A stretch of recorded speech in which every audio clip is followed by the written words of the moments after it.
It's time for Shawn and Maya in the morning. Quick pitch to Walter, looking for the record, cuts back, he's got it, he's out of it at 25 to the 26-yard line. Walter Payton becomes the National Football League all-time leading rusher. Jordan, open, Chicago with the lead. The Chicago Bulls have won their 6th NBA championship. Chicago has won the Stanley Cup. Palmero over the head of Jenks. Uribe charges, throws, out! And the White Sox have won the World Series. A little bouncer slowly toward Bryant. He will glove it, throw to Rizzo. It's in time, and the Chicago Cubs win the World Series.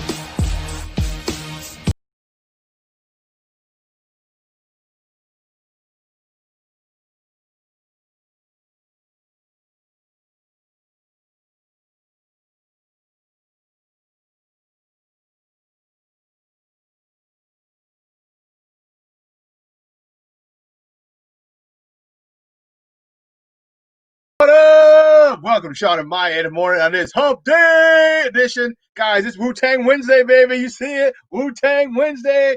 Thanks for tuning in. I'm your boy, the Superback Shawn Sierra, and I'll tell you what, I am fired up. The weather is breaking here in Chicago. It's going to get warmer by the day. And, man, this weekend is going to be off the chain. Guys, thanks for tuning in. Now, if you're watching this on Facebook Live, well, then I guess you found us on Facebook. If you're watching us on the YouTube channel, then I guess you found us on YouTube as well. Now, if you want to tweet the show, you can tweet us at SM_mornings or at SportsZone Shy. It's CHI, SportsZone Shy. Now, if you want to follow me, just me, personally online, want to know what I did? Let me tell you what I did. Want to know what I did? Here's what I did. I made it nice and easy for you, folks. Nice and easy. One handle for Facebook, Twitter, Instagram, Snapchat, the Snapper. All one handle at the Shawn Sierra. And oh, yeah, honey, she's back. Yeah, with the Peg Bundy background in full effect, baby. I love it. She is my co-host, the co-pilot in this insanity, the one, the only, the sinister villain, because you know only women and villains have cats. The one, the only, Maya Akai. What up, Maya? Oh, girl, you.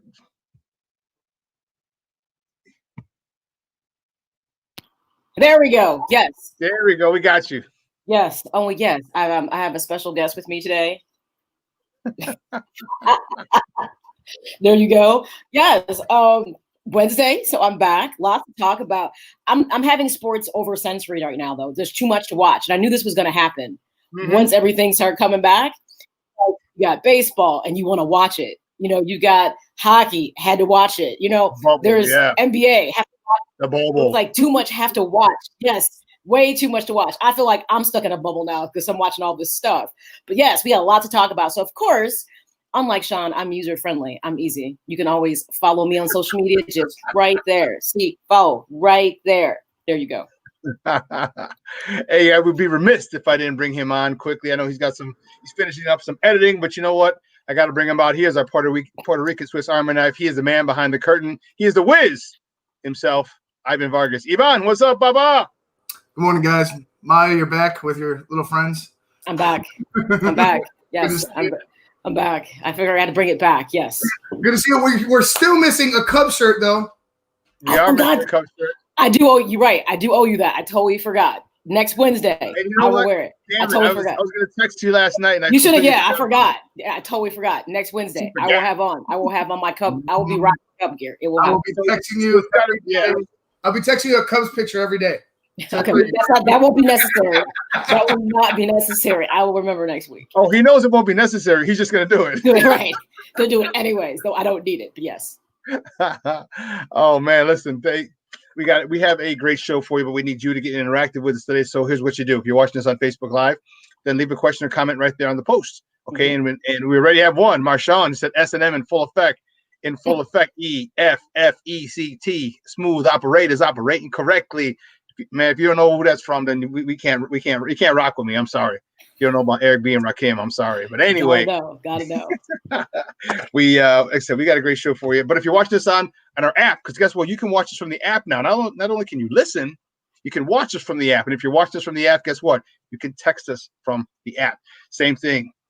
Text us a question or comment It'll come right up here. Or Ivan will put it up right on the page, and as long as it's not dumb, but it'll go up right on the page. All of our listeners are brilliant, so I can't imagine anybody would ask a dumb or say a dumb thing. No, but we keep growing more and more, so you got to have one in the just a law of averages. Well, you're right. We do have the Cub contingency, so we do have to deal with them, generally speaking. But beyond that, everybody else. Just kidding, Cubby fans. Just kidding. Just kidding. Joseph. Just kidding. We just playing. It's just jokes. It's just jokes, man. It's just jokes. Hey, listen, we have a great show for you. Joe's coming up with us in the top of the morning segment. But at 10 o'clock, man, we got Chris Bowden. He is the pre and post game post game Hawks. He does a pre and post game for the Hawks on their flagship radio station WGN 720. So he's going to call in, and I was hoping there's going to be a call. We're going to talk about a stay of execution, but it's not. So Chris Bowden we're going to talk about what happened to the Blackhawks in the series. 10 o'clock, Chris Bowden joins us live, and then 11 o'clock, Matanuco, our man from the Pinwheels and Ivy podcast, going to talk a little bit. We have a lot to talk about. First of all, the White Sox are starting to catch their groove again.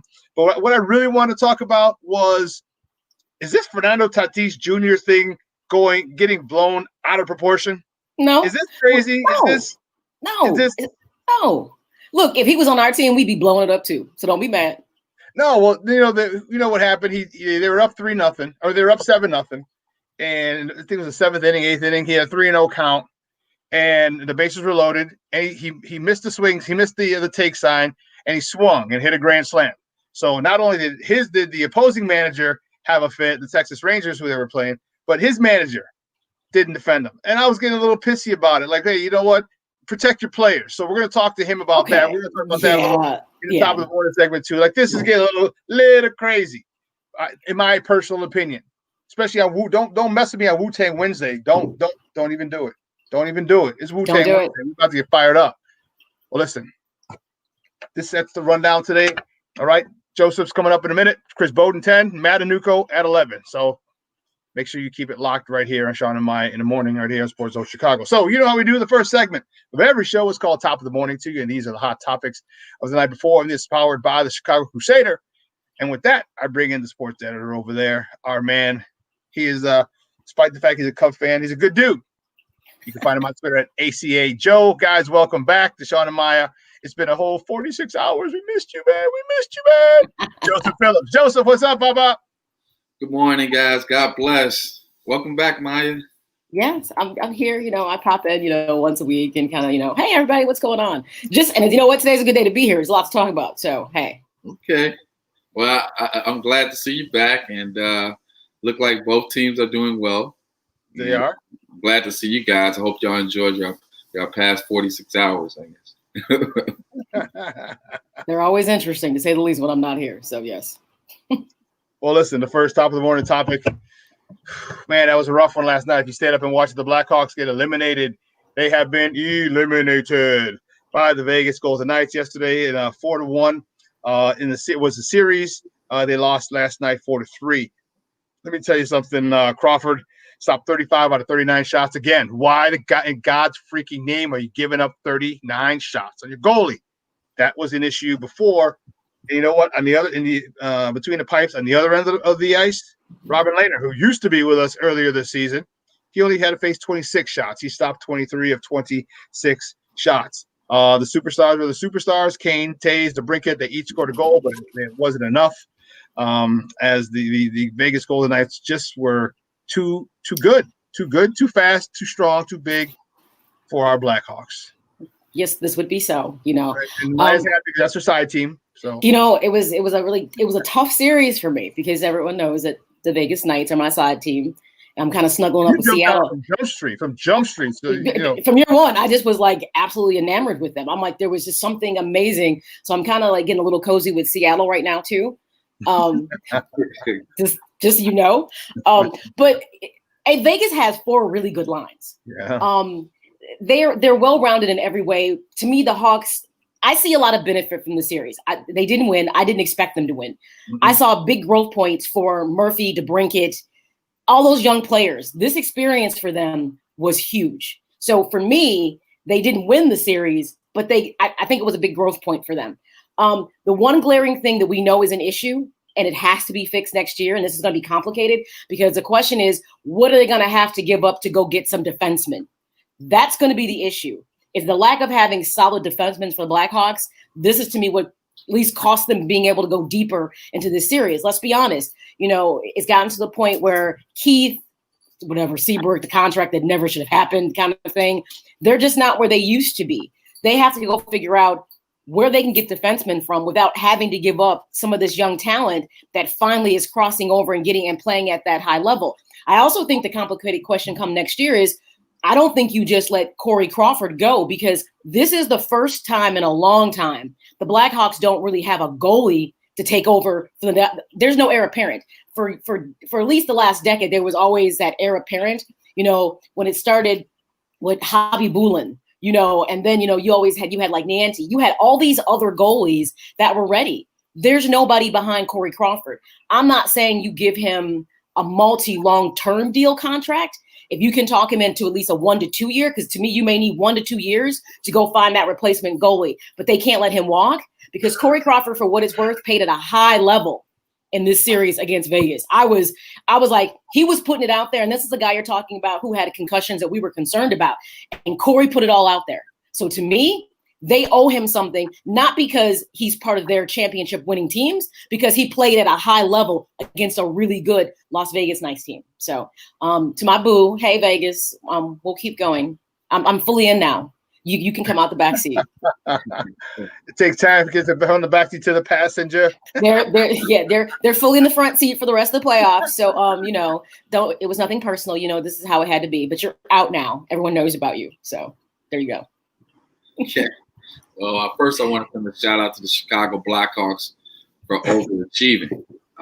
They did overachieve because I know most of us, I think it was Maya saying that they were going to be eliminated quickly, and they proved us wrong. From that, they continued to fight. And I think Corey Crawford kind of sent a message to all of the teams out there in the NHL that his career is not over yet. So he played a great series. Shout out to him. Patrick Kane also played a great series. But I just thought that the Las Vegas Golden Knights were just too good. Like you said, all 4 of their lines were productive. And if you got 4 lines producing our 4 lines, eventually it's going to lead to a 4-1 series victory. They were too fast. It was what it was is, and let me know if I'm on point or if I'm off base, but the Blackhawks were playing the Blackhawks of 2010 in 2013. They were just, the Vegas Knights were so quick to the puck. They were freaking everywhere. And that's what we were used to. The one thing that the Hawks still didn't do that infuriates me is they don't have people diving to the net on a consistent basis. When people are behind the net, they're going around, they're going behind. I don't see people. It's like basketball. You gotta have someone dive into the hoop. And you don't have people dive into the net, and that when you go to the net, good things happen. And I saw Vegas do it all the time, and the Hawks did a decent job of protecting it, but you knew they were going to do it, so they had to do it. So they had to protect it. The Hawks were not consistent with going to the net, and it bothered me because, it stole some chances from us, and Robin Lehner's a very good goalie. Good goalie. But he's not impenetrable. And the more times you get to the net in front of them, the better chance you have of scoring.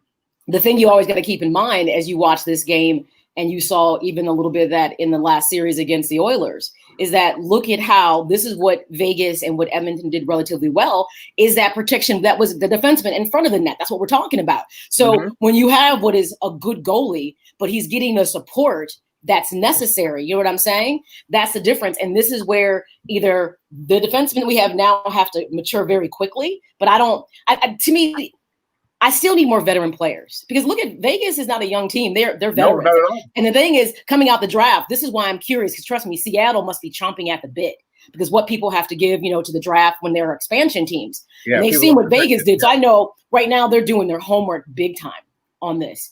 But Vegas, here's the thing, is not a young team. They're experienced. They know what they're doing. The problem with the Blackhawks are they're young and they're veteran and their veterans aren't enough anymore. It's a reversal of the roles. Taze and Kane were the youth movement, but they were surrounded by veterans. Hence, it made their job easier to do when they were winning Stanley Cups. It's not working in reverse. They're the veterans, but their youth is more. There's more of them by quantity on the team. And to me, this is something that has to be evaluated. There are plenty of options out there from veteran players that they may need to look at from a defenseman point that maybe they won't have to give up too much to get to. But that piece to me is huge. And that all the play in front of the net is what I'm talking about. That's one of their glaring deficiencies that, to be honest, Shawn, I don't know it's so much that they didn't do it as much as they couldn't keep up. They couldn't play at that level that the Knights were playing at when it came to that. I mean, they're aggressive. Vegas was very aggressive. They were all over them. Can I add this to what you guys are saying? Yeah. I know you were looking for them to jump in front of the net, but I think their problem was they had, as they say on the basketball court, they had too many pretty boys. Like the guys that don't want to get dirty too much. Like you know how you had those guys that, they're good at what they do, but they don't want to. They want to dive on the ground for the ball. They don't want to get their hands dirty. They don't want to scrape their elbows. So we're probably gonna have to go look for some of those guys next year to mix them up in between our skill guys. And Joseph, that's a really good point, because it isn't, because once upon a time there were some cuties, because Victor Stahlberg, real talk, Victor Stahlberg. Yeah. But the difference is, I think it's their youth that's the issue. Yeah. I think they don't know how to engage like that yet. You know what I'm saying? Because they was getting a little roughed up. And I noticed it started to get a little cheeky at one point too. So I think they're learning how to put that aggressive piece. And see, this is also my thing about coaching. Even though hats off to Colleton, I'm going to give him credit. He's earned my respect. And now I want to see what you can do moving forward, because he's done way more than I expected. This was the kind of outcomes I need to see from Colleton to say that you're worthy of stepping into Coach Q's shoes. But you think about Coach Q, he would have been like, you better get your ass in front of that net. That's the difference. That's how we would approach it. Like, we're getting hammered in front of the net. You got to make that adjustment. You can be a good communicator, but when it's in-game adjustments, I don't know how he communicates to them. I need you to go in there and light that up. He don't strike me as that kind of person that would say that. You know what I mean? No, I could be wrong, but right. He seems too tranquil. Maybe a little fire and aggression from him. Do this, maybe that would be a good thing, but that's not his speed. You hit it right on the head, Maya, when you talked about the physicality of it. Because the last game, when the Hawks, they were the young guys were the ones scoring the goals. Mm-hmm. Okay, and so what happens? What you do with young guys in a situation that they're not familiar with in hockey or in any sport, you get physical. And it took them off their square. And why? Who scored? Taze, Kane. Okay, these are guys that that are battle tested, so they're not swayed by the physicality of it. Okay, DeBrinket's still young, but DeBrinket's I'm happy he finally was able to light the lamp again, because he was missing for most of the series. So you had two of the superstars being superstars, and they needed the Strom, they needed the Kubalik, they needed one more of those guys to step up. Yes. And they are too worried about getting their face slammed into the plexiglass, because that's what Vegas was doing.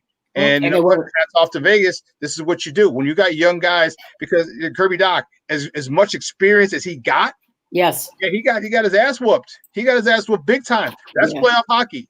That's playoff hockey. And dude, the kid is 19 years old. Wait, he's got to grow. He's probably going to get not taller, but he's going to grow into his body. He's going to get in the weight room. He's going to be stronger. He's going to be bigger, and that it's only going to help him down the road. At 19, it's tough. It's tough when he's not as fast as Kane was, and Kane came out at 18 years old. So It's easier to line him up and slam him against the board. So he's got to get bigger.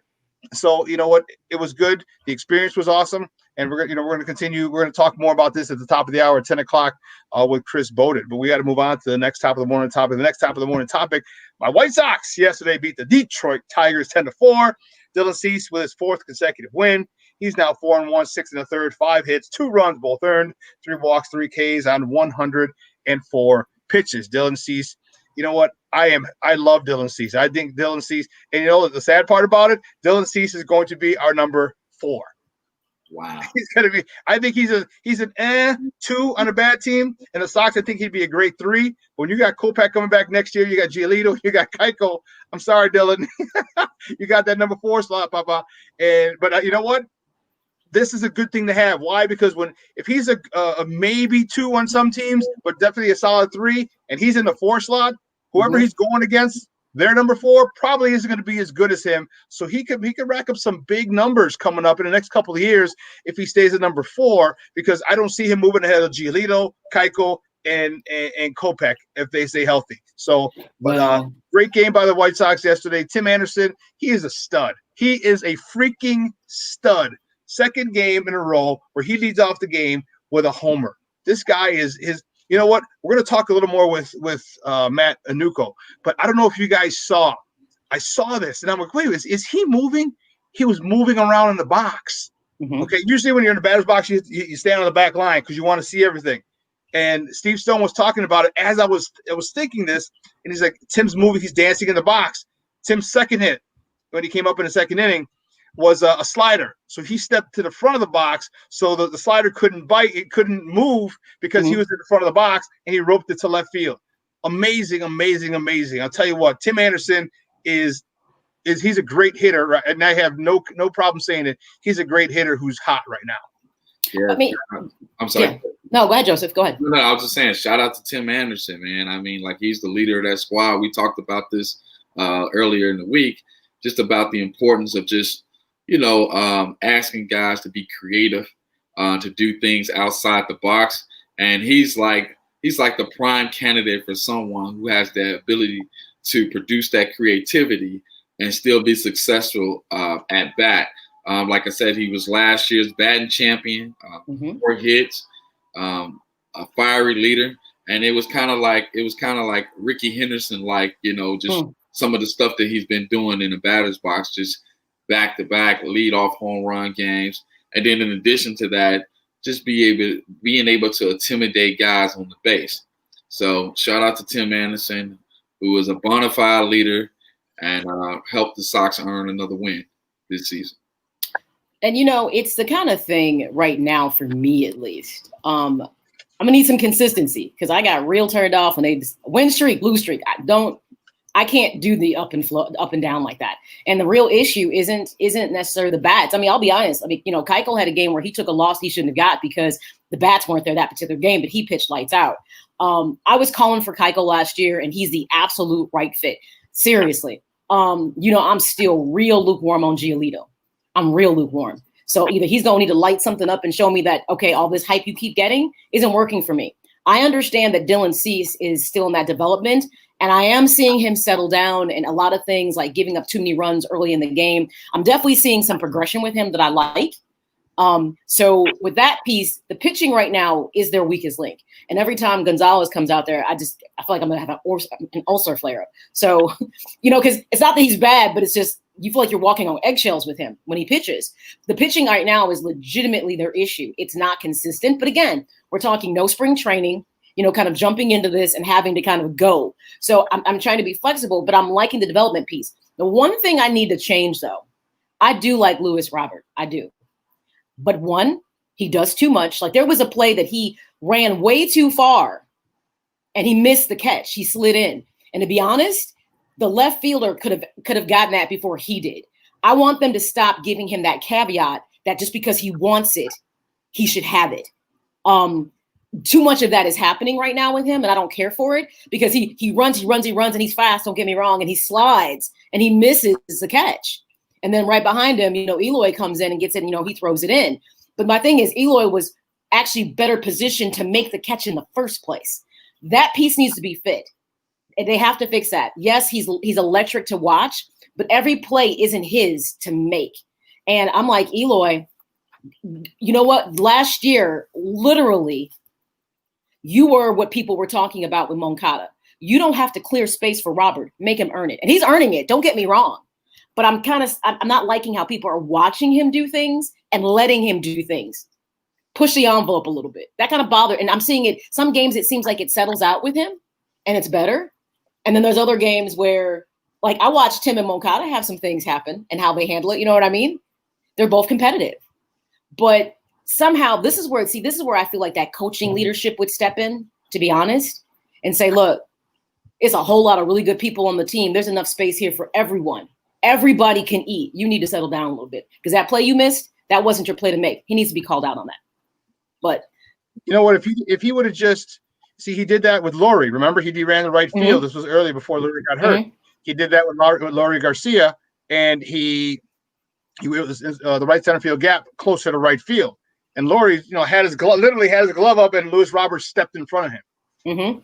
And then 2 days ago, wasn't yesterday, but 2 days ago, he stepped right in front of Eloy, and you saw that look Eloy gave him. Eloy was not happy. All right, as long as Eloy's not running to the side and falling into nets, he's okay. All right, if he's going to the side to the foul area, I'm scared he's going to. Eloy likes his. Dude, his new nickname is Eloy likes. He loves his entanglements. He loves his entanglements. He does like his entanglements. That's his new nickname. I'm like, this brother don't stay out the net for real. Yeah, and you guys, I understand what you're saying about Robert, but you also don't want to take away his ability to go get it. And I know there's a discipline that comes with hustling and going after the ball, and sometimes you may not make the play, because Javier Baez was very similar. He was like that. Sometimes he didn't know how to eat a ball, and he'll try to make a play, and the ball ends up bouncing over someone's head or going into the stands. That's when he first started, but now he has a little bit more discipline with that, and it's the same thing with Robert. Like, you guys need those type of hustle players, and I don't blame Robert. Like Eloy, like you said, he's been really bad in the outfield. So that's over to the side. If it's the left center field, so give it to him. I guess Robert saw that, was like, look, bro. But I want to. But you know what? I want to say on that play, they scored though. That's the problem. They scored on that play. But, it's also, to me, Joseph, I do want him to be vivacious, but it's also about respect. Right. You just came up to the majors, and behaving like that, to me, does not show respect for the people who have already gotten here. And I get that Eloy is he's young, he's older, but he's still young. But you need to show respect, because that kind of attitude can turn people off. Like, they respect your skill sets and your talent, but that doesn't mean you just get to run up in here and start doing stuff. But you know what? Here's the thing.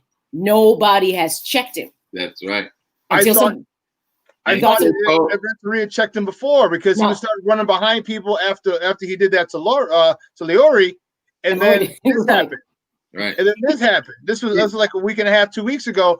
And man, he was coming flying, but behind him, backing up like that. I said, okay, Rick talked to him. Renteria talked to him. When he did that to Eloy 2 days ago, I was like, oh, hell no. He can't be doing this. And that can result in injury. Because if I don't know you're running behind me like that, that's how people get injured. You know what I'm saying? Because if I'm trying to make a play and you're coming over here and I don't know it, then when they collide, it's going to ultimately be his fault. So my thing is, correct that now. But maybe, okay, so if Rick said something and he's back to doing it, that means you don't respect him. So that's it. Then he needs to sit his ass down. Bingo. And so he's also been told he's the golden boy. So like, it's certain privileges that come with that. And I'm not excusing his behavior. What I'm saying is that the way the White Sox has hyped him up, like, he feels that he can do whatever he wants to do. Nothing against it, but I don't think Ricky has the authority, even though he may use that authority, but I don't think he has the authority to check him, because I think he's on his way out of the door after this season. I'm just being honest, because right now, the way the Sox is hyped up, and I'm trying to take any shots at them, they're supposed to have a better record than this. Plain and simple. I think they're supposed to have a better record than this. The pitching. You lose Kopech, you lose Carlos Rodon. Those are two big pieces that you're counting on this year, and that hurt. Yeah, that's true, but that's still an excuse. You see what I mean? Like, they still supposed to, this lineup that's projected, they supposed to be like this top to bottom dangerous lineup. And in addition to that, it wasn't just the pitching. There have been coaching mistakes made too. So what I'm saying is that some of those games that you guys had a chance to win, they didn't take advantage of them. And now, you guys are going back on that winning streak again. But like you said, Maya, they've been consistently inconsistent, and you want to put a stop to that as the season goes on. So, not taking a shot at the White Sox, what I'm saying is that the way they the way they hyped them up, I thought they supposed to have a better. I don't now. So for me, I don't see. First of all, be careful with hype, because there was nothing to back up the hype except for the fact of it looks good on paper. Right. To me, they are performing at a certain level, The pitching has more hiccups than I expected. The fact that Kopech didn't come back was huge. The fact that Rodon ended up, having injured again. So for me, and here's the thing, within their respective division, I knew the Twins were going to be the top tier team. And Cleveland's always one of those teams that's well coached. Again, when Francona was available, I was like, well, why can't we look at him? Between him and Girardi, I was like, that's exactly the kind of coaches that we needed. And you can see what he does with the team. A squad that I wouldn't say necessarily from top to bottom is great, but he uses his talent really well. I don't personally feel, and mind you, I would love to see it. I think Ricky comes back next year. Because if they end up having at least an above 500 season, they're going to take into account it wasn't a full season, there was no spring training, and you were actually missing, several key pieces. So they probably won't cut him off at the knees, unlike the Cubs. Which, by the way, hold up. I don't have a problem with what the Cubs did because it yielded exactly what they were trying to accomplish. So I'm not mad. You got to be able to make moves like that. And the question is, when it comes time, can the White Sox make that move when it's time if he's not producing what they need from him? So I don't take any exception to the fact that the Cubs got rid of him, and because you see what happened. So I'm not. Here's the thing. This can be a swing. It's a series they should win against Detroit. Mm-hmm. But you want to see better matchups, against the Cardinals. I know, right? I'm being blasphemous. You want to see better outcomes against better teams. So, for instance, when you see a match, okay, we got the Cubs coming up. Yep. That's going to be a fueled series because it's the Cubs. But for me, I want to see how well they play against them and the pitching. You know what I mean? It's those games. It's those games are the litmus test to tell you where this talent is. But they're also going to be hyped up for that as well. Right, they're going to get up for the Cubs. I already know. Take that crap off the screen. Take that crap off. You ain't got to wake them up. You ain't got to do all that, Ivan. Why you being extra? Anyways, I'm going to go pull the curtain down. But anyways. But it's hey, listen, so for guys, me, we got to take a quick break. On the other side of the break, we're going to have more top of the morning topics. So don't go anywhere, folks. Keep it live right here. Shawn and Maya in the morning on SportsZone Chicago.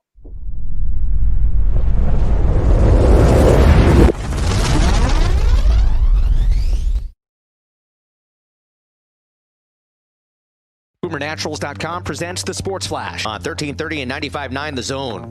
The Bears ramping up their training camp, getting set for the season. New quarterback Nick Foles says it's been a learning process. I'd say that, whenever you're learning an offense, and there are a lot of similarities from this offense, but there's also a lot of differences, and that's just sort of how it is. You want to know why the coach is calling the plays, and coaches have different coaching points. Everywhere I've been, we've ran, there's sometimes, similar plays you run, but each coach has different points that he makes on a play, how he wants it run. So then it's calibrating in that your mind, and that in your mind you play like, okay, this is what we're thinking here. Season's over for the Blackhawks. They were eliminated by the Vegas Golden Knights. 4-3 the final on Tuesday. Vegas takes the best of 7, 4-1. Boomer Naturals, your source for 3-layer protective face masks. Breathable protection for adults and kids. Save 20% with promo code SPORTS at BoomerNaturals.com. Chuck Sanders, that's the Sports Flash, 1330 95.9 The Zone. School goes on. And Staples has everything you need to start the year right. From notebooks to sanitizer, laptops to masks. And all at amazing prices. This week, select one-subject notebooks and Staples 2-pocket paper folders are just 10 cents each. Select notebooks and folders for a dime. That really is amazing. Plus, you can shop in-store or pick up curbside. School on, save on at Staples. Ends 8/22. In-store only. Limit 6. While supplies last. Curbside available in most stores. Indeed knows that for any business, your next step is the most important one, like hiring someone who can make a real impact. Indeed can help you find high-impact hires faster, without any long-term contracts, and you pay only for what you need, thanks to our super flexible payment options. So why not take that next step with Indeed?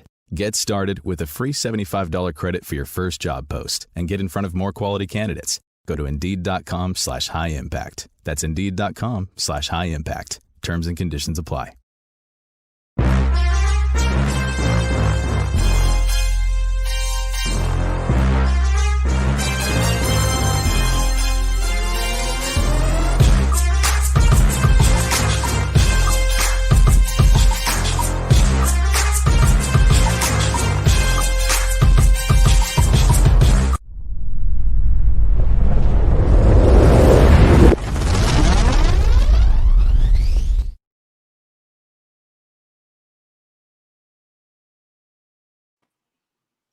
Welcome back to Shawn and Maya in the morning on SportsZone Chicago with our guest Joseph Phillips, the sports editor for the Chicago Crusader. And we left, it was a little heated there, talking little White Sox. But you know what? Let's move on, but let's stay with the White Sox. And that's next top of the morning topic. Maya, you got to be doing a happy dance. Guess who's pitching today? Dane Dunning is coming up from the yes out in Schaumburg, and Dane Dunning is expected to be on the mound for his first major league start today, and I'm excited. And that's my undercover boo. I'm excited. I'm excited.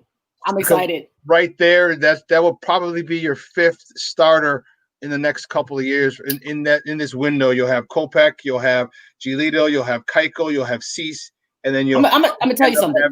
Having Dunning. Don't sleep on Dane Dunning. He may legitimately jump over Cease. The kid is that. I'm sorry, he's a grown man. Is that good? He got totally taken off track, obviously, because he ended up being injured, which he would have probably come up. Yeah. He would have come up right behind Kopech, to be honest, had everything kind of fallen in place. The thing I want you to notice about Dane Dunning, because he did have a little outing, and he actually did okay for a couple innings. He has exceptional composure. That is the thing about him and Kopech. They are ready to be here. You know what I mean? They may not necessarily have that stuff that was exact as Chris Sale. You know what I mean? Chris Sale was like also ready, but then his stuff was like electric. You know what I mean? Yeah. They have just a different cat, dude. Chris Sale is just a different cat. He's a different breed. You know, just totally different. But what you will find in Dunning and Kopech is that they have a presence on the mound that when things get complicated or difficult, they work themselves out. They have very good composure. I saw Dane Dunning a couple times because I actually will watch college baseball. Go figure. It's not the most exciting thing, it doesn't get the same pub, but coming out of Florida, I mean, the kid has got stuff. So I'm excited. Don't overuse him. I'm not going to overexpect he's going to have like this amazing outing, but if he does, I'm okay with it. But I'm excited to see him back in the rotation because it's like, hey, there's no reason not to give him starts to get him ready. To me, everything about this season is for next season. That's how I see it. It's getting all these moving pieces together and getting them working and getting people experience against good teams when it's all said and done. Well, so I'm excited. It sounds like you guys are building when it comes to building that rotation, that future rotation. And it seems like you said earlier today, guys are pretty much vouching for a spot for next year's rotation, depending on how they pitch this year. And I was mentioning to Shawn last week just about how you guys have, the importance of not having your ace pitching against another ace and then moving them in and out of the rotation so that you can start compiling wins. And hopefully Coach Renteria can start doing that so that when a rookie like that comes, you can interchange him throughout the rotation or throughout the lineup. Would you say Mr. Dunning is a number one, number two, or number three? He's at a number one. He doesn't have, not right now at this point in his career, he's not. Like I said, Chris Sale was a anomaly. Like you don't get people like that. You know what I'm saying? Even if you go on the other side of town and you look at like Kyle Hendricks, he didn't come out the gates like being a one, but you gave him like a season or two and boom, the guy can be your ace. You know what I'm saying? Right. I say you give Dane Dunning a full season to pitch, and I feel very comfortable that he could be a 2 or 3. Now, mind you, he can prove me wrong and become an ace because the kid has got stuff. But there's so many things between the ears about pitchers. See, that's what I think the problem is with Giolito. What's between the ears isn't as strong and mentally focused as it needs to be. Because I can tell when mentally he's frustrated. On the flip side, for those of us who can remember Kopech for the little time we had him, when he would mess up, you see him walk around, he'd come back, and boom, he was right back. The last pitch was just my last mistake. You know what I mean? So he doesn't hold on to it. Dunning has very much a similar focus on this. When he was in the minors before he got hurt, he was doing really well. He was out pitching them because his level is above that. You know what I mean? But now he's got to be tested and see real major league hitters. And let's see how that matriculates to this level. I just know in college and when he was obviously, in the farm and minor league systems, he was dominant. But this is now a whole different ball of wax. Do I think he has stuff? Yes. I do believe he could be a 2 or 3, but that's me basing it on what I've seen him do, obviously against talent that isn't quite at this level. So after tonight, it'll give me a good feel. It may not be the best outing. If it is, wonderful. But at least it'll give me a feel for, how many of his – that's the other thing too. How many of his pitches are we going to see? Are they going to hold him? and say, his slider is good, his curve is good, but let's see fully, what Don has prepared him to do. Coop. You know what, too? And I love me some Don. He's so New York. Oh, my God. Have you ever heard him? He could be a commentator. Yeah. Don Cooper is nothing short of – I love to hear him talk. And there are times I'm wondering when I see struggling with the pitching staff if the shelf life with Don is over. And that's hard for me to say because I love him. Mm-hmm. I love me some Don Cooper. But when I see struggling pitchers – and I've also seen him right the ship with some people, too. So I'm not going to say all the struggling I'm seeing is Don, but I still feel like we might need to put that on the table. Is it time for something different or new to work with these, especially younger pitchers? Because Don's, he's a guru, but he's also old school. He's rough and he's old school, and get your ass in gear. All right, you're the weak link. You got to work harder. And some kids might be like, no, but I was good. My mom said I'm good. So, Last night when he walked out on the mound to talk to Dylan Cease looked like his daddy was walking out there. Don walked out. He was like, and Dylan was like. Like his daddy was talking to him, which that's respect, though. But that's respect. He left him in though. He probably like, I'm not gonna pull you out unless you make me. But I'm just wondering if that's something, because remember when Giolito went into Seattle and worked with Driveline, and he came back that last season and he pitched. Allegedly, he said he forgot how to pitch. I'm like, how do you do that? And then you've been doing this forever. But I think within his mechanics, to me, I felt like, was he telling me something? You know what I mean? Was that a telltale secret that how Don does things didn't work for Giolito? You know what I mean? Yeah. So my question is, could this, for instance, Keuchel doesn't necessarily need Don. You know what I mean? He doesn't need Don. But the likes of like Giolito and Ray when he was on the mound, Kopech, they may need now he's got a young staff that might need something different. That doesn't mean, I love me some Don Cooper, but I have to question if he's the right fit for them if the struggle continues with the younger pitchers. So y'all trying to get rid of Don Cooper? No. Look, but if you want to win, blaspheme on here, dude. Don't blaspheme on here. But don't blaspheme on here. Okay. If you want to win, I was just checking because I was he's like that hard soul of what the South Side attitude is about. See, he is. Don't want to compliment. But that's the problem. Breakups are hard to do. I'm gonna be honest, and everything has a shelf life. And Don has been with the Sox for a long time, but what I'm saying is we have this young pitching staff. And if I see a lot of struggle and not improvement, I have to still ask the question, it doesn't matter how much I love Don, is Don the right fit for this pitching staff? The question still has to ask. You may not like the answer, but I'm a White Sox fan and I want to win. So, I will push anybody off the boat if necessary, but I also throw out a life preserver. I'm not going to put you out there with no safety net. I'm gonna make sure you have something you can float on to the next place. But I wouldn't be upset or hurt if they decided that maybe they needed to go a different direction, or if Don just had that conclusion himself and just said, I'll do something else in the organization. You know what I mean? That would be the easy thing if he would just do that so we could keep him in-house somehow.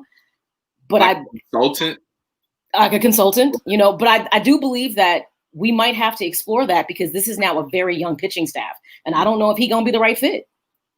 Yeah, if they're pretty fragile mentally, then like I said, like Shawn was saying, some of those young guys, they don't know how to take constructive criticism. They think you're trying to crush their world. So you maybe got to bring in a new voice. And I'm not saying they are going to get rid of Don Cooper. I'm saying probably got to bring in someone much younger that can relate to them. Not necessarily mean that they're better than Don Cooper, but sometimes you just need coaches to manage personalities versus trying to actually coach them. So maybe, you never know.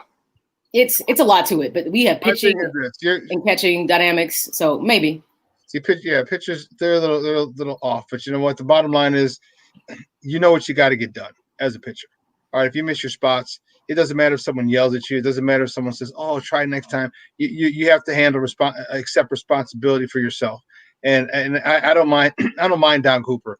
And I know you love him too, Maya, and I love him too because he's hardcore. Because you're playing with grown men. I know it's a boys' game, but you're playing with grown men, and you're going to have to be told at certain times that you're screwing up. You're going to need a kick in the ass at some particular point. You're going to need an ass chewing at some particular point, and Coop will do that, and it's worked. And if you don't believe it, look at all the pictures that he's had, and they come here and they had great seasons. okay, because they trusted him. They let him coach his way, and they adjusted. Now, sometimes as players don't want to adjust. They say, I need to be coddled. I need to be talked a certain way. You're grown. You're making millions of dollars. I'm going to talk to you the way I want until I can get this. And so there's no confusion whatsoever. And I don't want you thinking I'm lighter on you or I'm easier on you. No, I'm going to talk to you all the same way, okay, until you get to that point, that Chris Sale status, that Mark Burley status. When you get to that point and I don't need to coach you, then our conversations can be different. But until then, it's got to be my way or the highway. I'm okay with that, but yes. I don't know if these kids are. So and all it takes, and you know how it goes in today's society, and that's politically correct society. All it takes is one complaint from a young star player, and it can change the course of everything. And I'm not saying that you guys are on to something. No, all it not takes, with the White Sox. This man over here, Sergeant. You started some stuff today, huh, Joseph? But here's the problem. But here's the problem. One thing about White Sox, as well as which is also Bulls ownership, is there's a strong loyalty to people who work for them. And Coop is in the fold with us. I mean, that's what I'm saying. But that's changing. That's changing. Well, barely. But okay, it's changing. Okay, it changed on the Bulls side, but look how much it took for that shift to happen. Ryan Surf he will say to you that baseball is his love, and that he's gone on record to say he would take all those Bulls championships to have more World Series. Right. But yet we're not. And finally, but understand, it took getting Kenny out of a certain role to allow Han to do his job. So this is a very slow process, but Coop is really entrenched. And Shawn, you brought up a point that I think is so key when you talk about who Coop's worked with. When you talk about Burley, Garland, Police, I mean, the list goes on. Those, you know what's weird? Those were, you know what's weird? Those were grown men pitching. I know that's a weird thing to say. Those were grown men pitching. These are young men who come in high off a lot of reputation, a totally different group of people. So Don could, he could coach the Garlands and, the Burleys and even Sale kind of went into that fold. Because Chris Sale has an old story to me. Can I ask both you guys a question? Mm-hmm. Do you guys feel the pressure to win now? And this season? Not just this season, but just when the opportunities present itself. Like, can I give an example? Mm-hmm. Like how there's nothing guaranteed with any of this. So, right, it's like with the Cubs, Theo kept saying when it was like 2015, we're trying to win by 2020 or 2019. But when that window of opportunity came in 2016, we was like, you know what?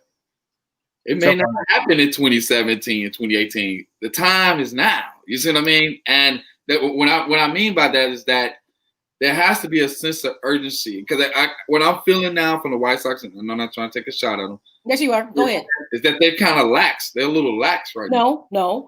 Don't. Here's the difference. The Cubs had a progressive culture shift. You must pay attention to the culture shift that happened on the north side. It went from being owned by the Tribune Company to being owned by the Ricketts family. And then there was a reinvestment in winning on the north side. Then it was like, okay, we got pieces. Our management piece isn't working. So then they went and got, Jeb, and they went and got Theo, who did come to the team with some pieces in place. And then they kind of used their magic and went and did some drafting stuff. And then they went and got Joe. So that was progressive. And the thing about it is the White Sox are getting reacquainted with the idea of putting together a winning culture. That's the first thing. Because Kenny's mindset was always win now, but it was never the pieces to win now. And that was dangerous. He would keep paying people money like Griffey Jr. I was like, why are you paying him? He done. He was paying people weird. He had a win now mentality, but the pieces were not now pieces. It didn't make any sense. So it's a culture shift. And this is why I trust in Rick Hahn and I will work at his pride. He's never going to overpromise, but he will turn around and do something that you didn't expect coming. So he did say that 2021 was actually the projected season, that all the pieces would be up and now we should be focused on being bigger contenders. This season just kind of, and some injuries through a monkey wrench, but they have so much depth, so to speak. He's never going to overpromise you. That's the thing about Rick Hahn. He's going to be very methodical in what he says, and then he'll do something and you didn't see it coming. And I'm okay with that. I feel he is the most competent GM we have seen in a long time on this for this organization. Since Kenny Williams. Yeah, which I wasn't trying to take a dig at Kenny. So I mean, So, Joseph, I do. I think there's pressure to win now. I feel your talk about lax, but I feel that with Lewis Robert. I think he's starting to get on me because he is so talented, because he is a freak of nature, because he is a 5-tool player, because he could knock the ball out of the ballpark, because he could have an inside the park home run if you misplay it. This kid is uber talented, and I think sometimes he doesn't approach it. He doesn't approach every at bat as he should. He makes adjustments. Don't get me wrong. 2 nights ago, he looked like he belonged in AAA. His first 2 at bats. Then he comes back. What does he do? Bang, bang, 2 homers. Why? Because he made adjustments. And I don't know if that's Abreu talking to him, if it's Rhea talking to him, but there's to go like that. First of all, for me, that's a positive. Okay, that Lewis Robert can look like a single A player and just get fooled by sliders because he still is a rookie. Okay, get fooled nastily by sliders. Nastily is an old word I just made up. Twice. Okay, and then come back and boom, boom, boom, and 2 homers. So I like that, but I just don't like it. I'm not a big fan of his focus every single time at bat. Now, if he put it this way, if he looks like a single A player every first 2 times at bat, and then does what he does the last 2 times at bat, I'll take it. I'll take it. I just want to see, because you go 2 for 4 with 2 homers, that's or 2 hits. That's a pretty good day. That's a pretty good day at the ballpark. But I do see Joseph. I want him and Eloy, because Eloy just seems too jovial, too happy all the time, like a kid. He's a goof. He's a goof. He is such a goofball. Focus a little bit. I want to say something about just with both Lewis Robert and Eloy. So thank you for bringing that in for me. You see Eloy, or you see Robert making adjustments. That's what the game's about. You get beat, then you make adjustments. The game is about making adjustments and succeeding from there on. But with Eloy, he just keeps doing the same crap, the same things that. What do you mean? He does the same thing. What? Look, he does. Okay, you can have him hit a bomb, but he's very suspect out in the outfield. He still does things. Whenever he goes after a ball towards the wall, I'm gonna expect him to be in that net. Like every time I'm expecting him to fall into it and do some goofy crap. Like you said, like we were talking the other day when me and Joseph got hit with the Cubs. It's like the season's wrapping up. Like it's too late in the year already, right? To be doing that crap. Like why isn't it more serious? I would say because like Joseph pointed out, it seems a little lax. Why wouldn't you take this opportunity when you have an opportunity to get a young ball club, sneak a young ball club into the playoffs? Why aren't you? Why are you having to go ahead and play? And play a parent or a babysitter to a grown man in the outfield. Why do you have to because you know what? Because they're still young. See, it's still that youthfulness piece, right? That is there.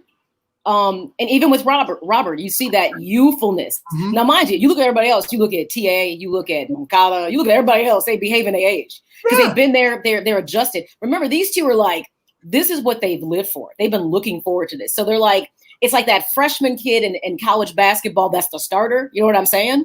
It's like, it's that excitement. And I hate to tell you this. I just think Eloy, he's a goofball. He's a little. I mean, even in the dugout, he just is a goofball. That's just his thing. That's who he is. You know what? But Joseph, here's my thing about your question. Okay. There's two different states that I think this team is. Okay. There is win now and there is a win right now. And I don't think they are a win right now team. I think they are a win now, which means they want to see progress. This is a big development season. They have a lot of pieces they're putting on the table. And if it turns out, because everyone has the expectation, not that they're going to run in here and win the World Series, but there is this expectation that they're going to get into the playoffs. And and here's the thing, I think that's still very possible if they can hit on all cylinders. And that right there is the expectation for most people. If it goes beyond that, and let's say they go deep in the playoffs and some strange thing happened and got to the World Series, everyone would be like, holy cow, that's way more than expected, especially with some of the quirks. We know the pitching is a quirk right now, but we also know it's the season that didn't have a lot of preseason to it. So sometimes we're seeing those hiccups that you would often see like in April and May. We're seeing some of that. And I take that into account. Like you win 6 games and you turn back around and just give everything back. And I'm like, but that's often what the beginning of the year looks like. This is where Ricky's supposed to step in, to me, And there has been some poor coaching decisions. I've seen it as well. I've had lineup questions like, why is that like that? That doesn't make any sense. Why is this person out? He's 23 years old. He needs a rest. Yeah, I'm like, why is he not starting? There's things like that I question, and I'll never feel when it's all said and done that Ricky is the guy that's going to take this team to the promised land. I don't believe that. I don't. And it's got nothing to do against. I'm not even going to preface this and say he's a nice guy. It's got nothing to do with his personality. I'm just talking about pure skill sets as a manager. Right. I don't feel he's the guy because, and I know people keep saying it, and I would rejoice in it. You bring someone like Ozzy back. Seriously. Right. And instantly the level of respect, and Ozzy will be like, Louis, what? Yeah. He'll get the barking at him, and he'll get the barking at him in a way. He'll be like, okay. You know, Ozzy gets talking to you. And only Ozzy would bark at him in a way he would understand, like, hey, don't do that crap again. Right. Yes. And he knows. Never do that again. Here's the thing. Right. Here's the thing that's so key about what's missing with Renteria. Mm-hmm. There's a difference between complaint and criticism. Mm-hmm. A complaint means I'm addressing something you've done that is not correct. A criticism is I'm coming at you in a way I haven't even gotten to what the complaint is. I'm kind of dressing you down before I tell you what the issue is. It's whenever you're giving a complaint, it means here's a legitimate issue that needs to be fixed. Fix it with no criticism. Just fix it. Done. I don't know that Ricky has the ability to be that guy, whereas you have people like Tito, Ozzy, they can do that stuff. Party. Yeah. Right. They'll be like, actually, Ozzy has the ability just to give you the look. Right. And you're like, ooh, yeah, you'd be like, oh, get it together. Right. He's got that look that he could just, and you know what you did was wrong. Right. Like that play in the game yesterday where he ran all the way across the field and missed the catch. Ozzy just would have looked at him like, because somebody scored on that play, and he would have been like, and he would have walked the dugout, and he would have known without speaking a word, don't do that again. That's power and that's respect. That's and right. Ozzy has earned. Ozzy has earned. And Ozzy, along with other managers, they've earned to be respected that way. So, you know, I think you're absolutely right, though. I think you're absolutely right. Yeah. Like he would, and it's not that like we're advocating for like maybe you are. But secretly I am. Right, secretly. But like that's what you want, and no matter who the next manager is, because I'm already going to say the next manager because I just don't believe in Rick Renteria. It has nothing. I agree. It has nothing to do with him personally. No, I don't believe that you're the guy to get the team where it needs to be, regardless of the players, regardless of who you have on the roster. I just don't believe it. And if you get a guy, like an Ozzy, like a Joe Girardi, who commands the attention of the room, I think you would fare better. And if you guys get hot and get all the way to the World Series, okay, this year, what would be your tolerance level for Rick Renteria? Well, I think he gets a big pass. He just bought himself a couple more years if he gets to the World Series. We're gonna criticize him if we lose, but right. getting that team there, unless there's another manager that comes in that you feel strongly about, right. Like you guys did in 14 to 15, that off season, then he's bought a couple years. He's bought a couple years because all he needs to finish 8th, get in the playoffs. God forbid you win that first series and you're good. And it buys him time. Yeah, you can't sit there if he manages to do what he's done with this team and he takes them that far. You can't. I mean, to cut him off at the knees at that point would be really wrong, unless what you are taking him down for, you look at it and you say, "Well, I can't question that." You know what I mean? Yeah. But I don't. As an organization, that's not their style. So if he took them that far, considering all the things that he's working with, all the moving parts, the youth, all these different things, they're going to give him more time to see, can you do this not in an abbreviated season, but can you do it in a full season? Can you be successful that way? So in the hood terms, y'all going to ride and die with him pretty much. Depends how far he goes this year. That's too much. No, not ride or die, but if he gets deep in the playoffs, if he gets put it this way, if he gets ALCS, come on, man, we got to give him another year or two. If he gets the ALCS. I'm just going to say this. I am taped and bound in the back seat. So I don't have a choice. I'm not willingly on this ride, but I don't have a choice.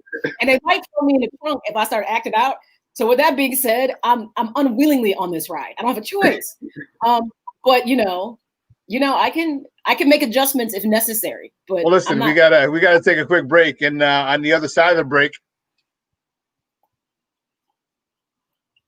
we're going to talk some Blackhawks hockey. We've got Chris Bowden on, who's going to chat about the outcome of last night's game. And gosh, I want to have some conversation about Colleton. But with that being said, Joseph, thank you for checking in. We're going to take our break. We'll be back, and we're going to jump right into some Blackhawks hockey talk.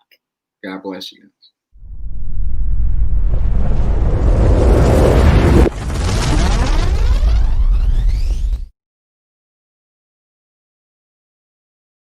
BoomerNaturals.com presents the Sports Flash on 1330 and 95.9 The Zone. The Bears ramping up their training camp, getting set for the season. New quarterback Nick Foles says it's been a learning process. I'd say that, whenever you're learning an offense, and there are a lot of similarities from this offense, but there's also a lot of differences, and that's just sort of how it is. You want to know why the coach is calling the plays, and coaches have different coaching points. Everywhere I've been, we've ran, there's sometimes, similar plays you run, but each coach has different points that he makes on a play, how he wants it run. So then it's calibrating in that your mind, and that in your mind when you play, like, okay, this is what we're thinking here. Season's over for the Blackhawks. They were eliminated by the Vegas Golden Knights. 4-3 the final on Tuesday. Vegas takes the best of 7, 4-1. Boomer Naturals, your source for 3-layer protective face masks. Breathable protection for adults and kids. Save 20% with promo code SPORTS at BoomerNaturals.com. Chuck Sanders, that's the Sports Flash, 1330 95.9 The Zone.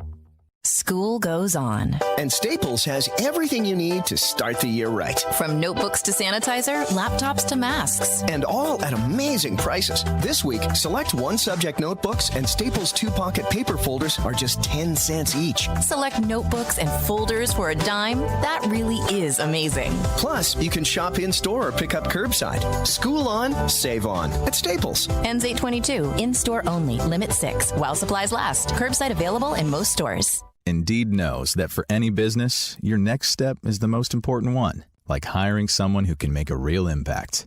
Indeed can help you find high-impact hires faster, without any long-term contracts, and you pay only for what you need, thanks to our super flexible payment options. So why not take that next step with Indeed? Get started with a free $75 credit for your first job post and get in front of more quality candidates. Go to Indeed.com/high-impact. That's Indeed.com/high-impact. Terms and conditions apply.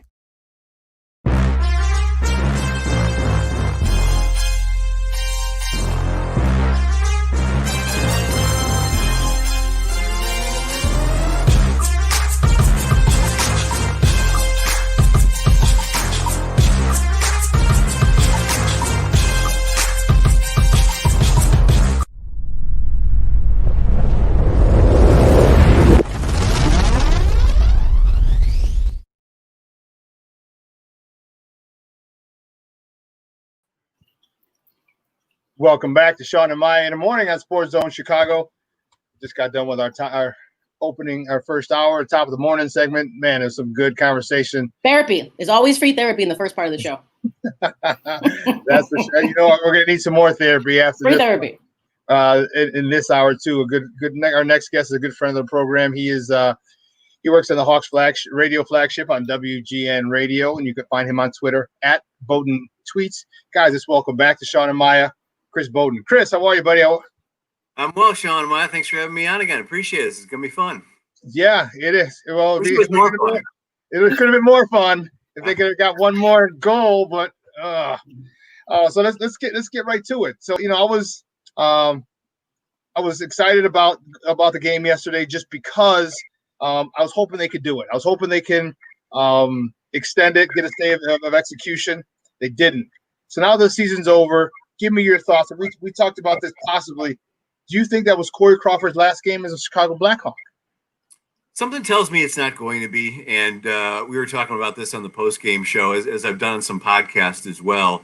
When they made the decision to make the trade for Robin Leonard, obviously it upset a few people. But, in retrospect, after the season went on pause and they had to reconstruct this collective bargaining agreement moving forward for several years in advance, obviously the Hawks were hoping, and every NHL team was hoping, that the salary cap was going to go up. There was some talk it could go up $4 or $5 million before the pandemic hit. Now it is going to be flat.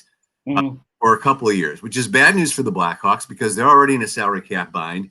But even if they had hung on to Robin Leonard, there was probably not a likelihood that they would have been able to keep him. I think Corey Crawford's more of the mind where he's late in his career, 35 years old, wants to remain in Chicago. I'm not thinking a substantial hometown discount, but I think you would be able to get Corey Crawford at a much cheaper rate for a shorter term contract. And something just tells me that this is the way it's going to work out, especially with his love for the franchise and the Blackhawks really not having a head and shoulders number one to step in within their system. Yeah, Colin Delia is right there. Perhaps one day he can move up. He's certainly shown flashes. Another guy who's in the pipeline is Kevin Lankinen, who certainly has some upside, but for the here and now, over the course of the next couple of years, I'm thinking they're probably going to be able to work something out with Corey. And, what a brave effort he gave. It may not have been at the top of his game coming back from COVID and missing all but the last day of training camp, but finding a way to scramble, keep his teams in games, get through that first round series against Edmonton. Yeah, he gave a couple soft goals versus Vegas, but he got stronger as the series went on. You just wish the guys around him would have given him a little bit more support. I think that's the biggest concern about this. Yes. That for me, Chris, was my biggest concern. I felt like Corey played, okay, at this stage of his career, we can't expect Stanley Cup, Corey Crawford. We can't. But I feel like through these two series, he played an exceptional level, even considering that he played without even that fear of concussion, which I think was amazing. I'm with you. The level of support that he needed in front of the net, he didn't get. So if there's anything that they can attempt to kind of be more robust with is one, I think they need defensemen. Or do you feel this core they have, this series will make them more gristle and they can become more aggressive and can play better? Well, there's some tough decisions they have to make there. And through this even goes back to the end of the Joel Quenneville area where they were really beginning to have some troubles in their defensive end. And that was kind of their hallmark through those Stanley Cup runs. Yeah, they had the high octane guys, Taves, Kane, Sharp, Hossa, but when they really started breaking down towards the end of Joel Quenneville's era, and now it's been continued into Jeremy Colleton's time behind the bench. It's being able to be structurally strong in their own end in front of whoever is in net, and that's a big reason that they signed Robin Leonard was because they had a lot of the same guys coming back. Would they be able to adapt and strengthen themselves defensively with the personnel that they already had in place? We didn't always see that. They needed their goaltenders to have a high save percentage because of all the high danger chances that they have allowed and continue to allow. Now, can that change at this point with the people that they have in place? I have some doubts about that, but the one caveat in that is they have some young, talented kids who are in the pipeline, who are in the system. Ian Mitchell's a young guy. And granted, we have to say these are young players with a lot of upside, but we saw some growing pains with Adam Boquist. He is going to have to improve. If Ian Mitchell is a part of that, this defensive core, Lucas Carlson, who looked impressive in a short regular season taste that he got in a playoff appearance as well. These are the guys in the future. And there's a couple of other names that we haven't mentioned. Now the decisions have to be made in the offseason who you're going to get rid of. One of the best players in the playoffs happened to be Ole Mata, but there's been a lot of talk. They're going to have to buy him out in order to create some salary cap room. Slater Cuckoo, along with Mata, played well. Very good third pairing defenseman, but nevertheless, those are some of the tough decisions that they're going to have to make. Then, of course, there's Brent Seabrook, who has been a great and now he seems extremely confident that he's going to be able to get back to a level that he was several years ago after these 2 hip surgeries and 1 shoulder surgery. His press conference at the end of training camp when he announced that he's not going to be joining the team in Edmonton, but he feels great. He thinks this is going to get him back over the top. But at the salary that he's at, he's very stubborn that he's going to be able to be an impact player in the NHL. But whether he can do that with the Blackhawks or whether they can find a taker if they don't believe or don't see that in Brent, that's going to be the mystery here with 4 years left on his contract. You know what's interesting, Chris, is I didn't even miss that Seabrook was not in Edmonton. That's the first thing. So to me, not to be mean, but to me, it's kind of like they can do without him. I think one of my biggest concerns is everyone's not going to be like Marian Hossa, who was amazing at his age and the level that he played. So my concern is that if it's a youth movement that the Blackhawks want from the coaching all the way through most of their lines, what happens with the value of Taves and Kane as they're waiting for this young talent to mature? How much value are they losing in their two best players? Because right now, everything is a role reversal from what we saw from Stanley Cup years, where it was Taves and Kane that were the youth, but they were surrounded by veteran and bristled players that made their play even better. Are we sacrificing too much of what they may have left trying to grow a young team to a certain level? Well, it's been a rebound on the fly, whether the Hawks have wanted to publicly admit that or not. They realize what they have in Kane and Taves and Keith, and to perhaps a lesser extent, Corey Crawford. But I think his, before Robin Leonard came along this past year, his importance was emphasized to the injuries issues that he had over the previous couple of seasons. But we still see Kane at a high level. We still see Jonathan Taves still at a pretty high level. I think he was really battling something in this series where we saw some of his minutes go down. Father Time never loses. There's 3 years left on each of their contracts. But after a little dip a couple of years ago, the captain has rebounded. And there's reason to be really excited about Kirby Dach. I mean, he has made huge leaps in his rookie year after a lot of people doubted that selection in number 3 overall in the draft. I think there's a lot of reason to be excited about Kirby Dach. Now, some other tough decisions. Hey, you're already paid Alex DeBrincat. You're going to have to pay Dominic Kubalik. You're going to have to make a decision on Dylan Strome. And are going to bring him back. He took a slip this year from his initial season when they acquired him. There's a lot of excitement of what he could bring to the table. Now he took a step back this year and is entering restricted free agency. If you do want to bring him back, what can you bring him back, and could it be at a reasonable price with a little bit of incentive for him to, recapture his game? But if you're going to say goodbye to him, you're going to go have to shop and find some reasonably priced third line center, because at least where things stand right now, that's where Dylan Strome is. He looked like a number 2 center a year ago. Now with what Kirby Dach's been able to do, I think him as a number 3 center moving forward. So what is his price tag going to be? If you do bring him back, is he going to be able to raise his game? Those are some of all these moving parts around the Kane and Taves. And I think Stan Bowman's done a pretty good job of identifying some guys he can bring in on the fly. But there are obviously still some flaws on this roster and just serious headaches now with what they're facing with the salary cap situation the next 2 seasons. Guys, we're joined by Chris Bowden. He does the pre and post game for the Blackhawks Radio WGN, talking a little Blackhawks hockey right here on Shawn and Maya in the morning on SportsZone Chicago. Talk to me about how important this was for those youngsters. You mentioned Kirby Dach, and he needs to get bigger. Obviously, he's only 19. He hasn't grown into his body yet. He hasn't hit the weight room yet. But talk to me how important it was for this going forward. We might just ask you about how are we wasting time? The last good years of Taves and Kane. How important was it to get these guys this experience? Because we haven't been in the playoffs in 2 years.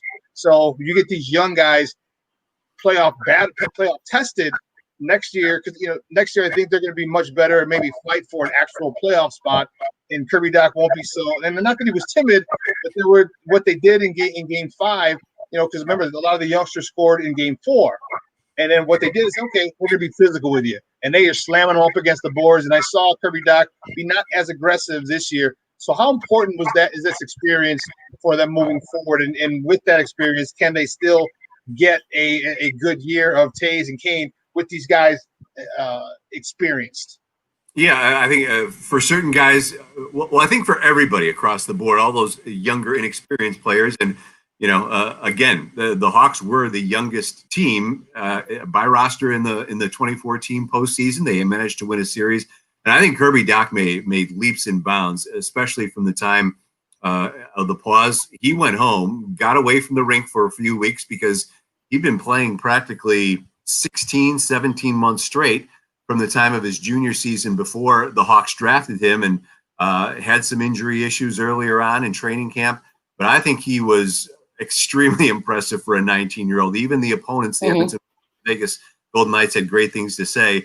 And yeah, it's a learning experience as these series grind on in the playoffs, and that's going to be extremely valuable. For other guys, maybe it was probably a wake-up call to see how the level of play raised. If you're talking about Dylan Strome or Alex Nylander or Adam Boquist, we saw some looks on his face during the TV broadcast after a few plays last night where he almost looked like he was ready to cry. Because, he was on the wrong end of some things, and I think this was really an eye-opener for him. Does this take away his upside and his potential? No, but there's still a lot of work to do. Other grinder guys like Kajula, who's a restricted free agent, Hugh Highmore. Those were guys that certainly stepped up in this spotlight, put their head down, and weren't afraid to mix things up and put it all on the line. So across the board, it's going to open the eyes for everybody. Now the question is what they do with it. If this is a limited off season, how much they can take a break, put the pause button on, and then get back to work and grow and make the improvements that they need to do. Because one thing I failed to mention during this, rebuild on the fly, it is absolutely crucial that you have young, cheap players who can make an impact. And we've seen some members of this Blackhawks roster who have already shown they're capable of doing it. We haven't seen it from some others. So those are going to be crucial moves, crucial improvements if they're going to be able to stick around. And if not, crucial decisions where the Blackhawks are going to have to move on and find some other bodies to move in and take their places here if they're going to be a contender again moving forward. That's funny. You nailed it, Chris. The American way. Start young and cheap and go from there. But speaking of young and not necessarily maybe cheap, I have to say that I was like many Blackhawks fans. When there was the exit of Coach Q, I didn't like the way it was done, and I was very anti-Jeremy Colleton. I just was not. I'm like, here's a guy who's got no NHL level coaching experience. How do you just turf, Coach Q? And a lot of people didn't like it. So I was very, I'll be honest, critical of him. This for me, and watching how he's managed coaching a team that wasn't even supposed to be in the playoffs, to be honest. Yep. How he made adjustments in that Oilers series really impressed me. And I didn't think they were going to beat the Oilers. I'll be honest. I thought it'd be a good series, but I didn't think that they would be able to beat them. So I lost a bet on that. Now I got to wear Cub gear because I lost a bet on making that. That's just how much I felt that they would win. But tell me what you think about. We talk about the young players and development for them. For him, first season coaching the Blackhawks and to be in the playoffs, this has to be a huge curve for him as well in regards to first year coaching experience at this level. Yeah, and I've always seen, we always knew Jeremy was going to be the guy. I think we were all shocked that it happened as quickly as it did a couple of years ago. And I kind of have always liked Jeremy's approach and his upside as a head coach. And this was also a learning experience for him. And he's brought some experienced assistant coaches onto the staff with him. I think that's been very beneficial, but we've seen him try to adjust on the fly with what he has to work with and what he doesn't have to work with. And one thing I admire about Jeremy is he hasn't been afraid to make some tough decisions. He's had to do it with Brent Seabrook a couple of times. And when I alluded to Brent a few minutes ago, even during that press conference toward the end of training camp, he admitted he and Jeremy were once teammates in junior hockey and at the World Championships. They're practically the same age, but Jeremy had to make some tough decisions just performance-wise on what Brent was or wasn't bringing to the table and some other options that he had. He's done the same things with some other players that they have a lot invested in, whether it's Adam Boquist or Alex Nylander. And he hasn't been afraid to make those tough decisions. And no doubt this is a learning experience for him moving forward. Some other things he has done during the course of his almost 2 years here now behind the bench is he tried to implement certain systems. And when he recognized that the roster that he has was having extreme difficulty adapting, whether it was just being too locked into a familiar mindset with what they had under Joel Quenneville for 10 years for some of the older guys, or the other personnel that he had just not being able to adapt exactly what he wanted to do defensively, he decided, okay, this isn't working. If we're going to try winning, I'm going to have to make some sacrifices in what I would ideally like to do just to open things up for these guys who feel more natural in an adjusted system that I may not necessarily be wanting to implement to a T. So he's done that a couple of times in his first 2 years as head coach. And when that has happened, the guys have responded and they've been able to win or put streaks together They just haven't been able to put those streaks together to the level where they can take it and run with it. There's always been this bit of a roller coaster ride. So finding the personnel to mesh with exactly what he wants to do on the fly with a flat salary cap is really a challenge. But with the hands that he's been dealt, I've been real impressed the first couple of years with Jeremy Colleton. I'm curious to see, too, what next step he can make as a head coach. A final question for you. This has been the last several seasons have been very difficult, obviously, for the organization. And while we were being often critical of the head coach, we were also looking at the management side of the organization, and we saw some changes. Do you feel this outcome of making that choice? A lot of people were looking at Bowman like he was kind of on a hot seat, so to speak. And you have to believe, even though they didn't advance and make it to the Stanley Cup, that this is probably going to relax the criticism of him a bit as well. And the choices he's made makes more sense now, because a lot of people were questioning his ability. Like we said, we saw some shakeups in the organization for that management side. But I think a lot of people are going to relax and say, maybe there's something here that we didn't see that he did. Yeah. And you know, every general manager, and Stan's no different, they're going to have their haters, man. I mean, there are people who don't like Rick Hahn or Kenny Williams before him, and the same thing up on the north side with Jed Hoyer. No matter where you look, there's always going to be detractors. And they're just like players, just like coaches, there are strengths to every general manager. You know, Stan's done an outstanding job of, for the most part, doing what he's done with high draft picks, scouting European players in order to bring young players who can contribute almost immediately on the fly at a cheap price. It ain't going to happen with Dominic Kubalik, unfortunately, here this offseason. And there are other things in terms of trades he decides to make, where Stan has had his everyone kind of has their strengths and weaknesses. There's not that perfect player. There's not that perfect coach, or rarely is that perfect player. Or that perfect coach or perfect executive either. So everything that Danny Wirtz, the interim president, has indicated is that due to the fact that they were allowed into the playoffs this year in a very unique way, and that they're going to have a short season while trying to figure out this franchise's future on the fly with what every sport and the world right now is dealing with, trying to become profitable, marketable without letting fans into the building. There's all this other stuff going on. So while the fact that they have to eventually decide how their management structure is going to go at the very top, whether they split hockey operations and marketing rather than have that one guy in John McDonough seeing over that, whether they go back to that or decide to split things, it seems as though there's a greater focus on how this franchise is as a whole moving forward. Yes, part of that is going to be how to decide to split up president, vice president, how that's going to be. But I think for the time being, Danny Wirtz has expressed some confidence and support in Stan Bowman and Jeremy Colleton.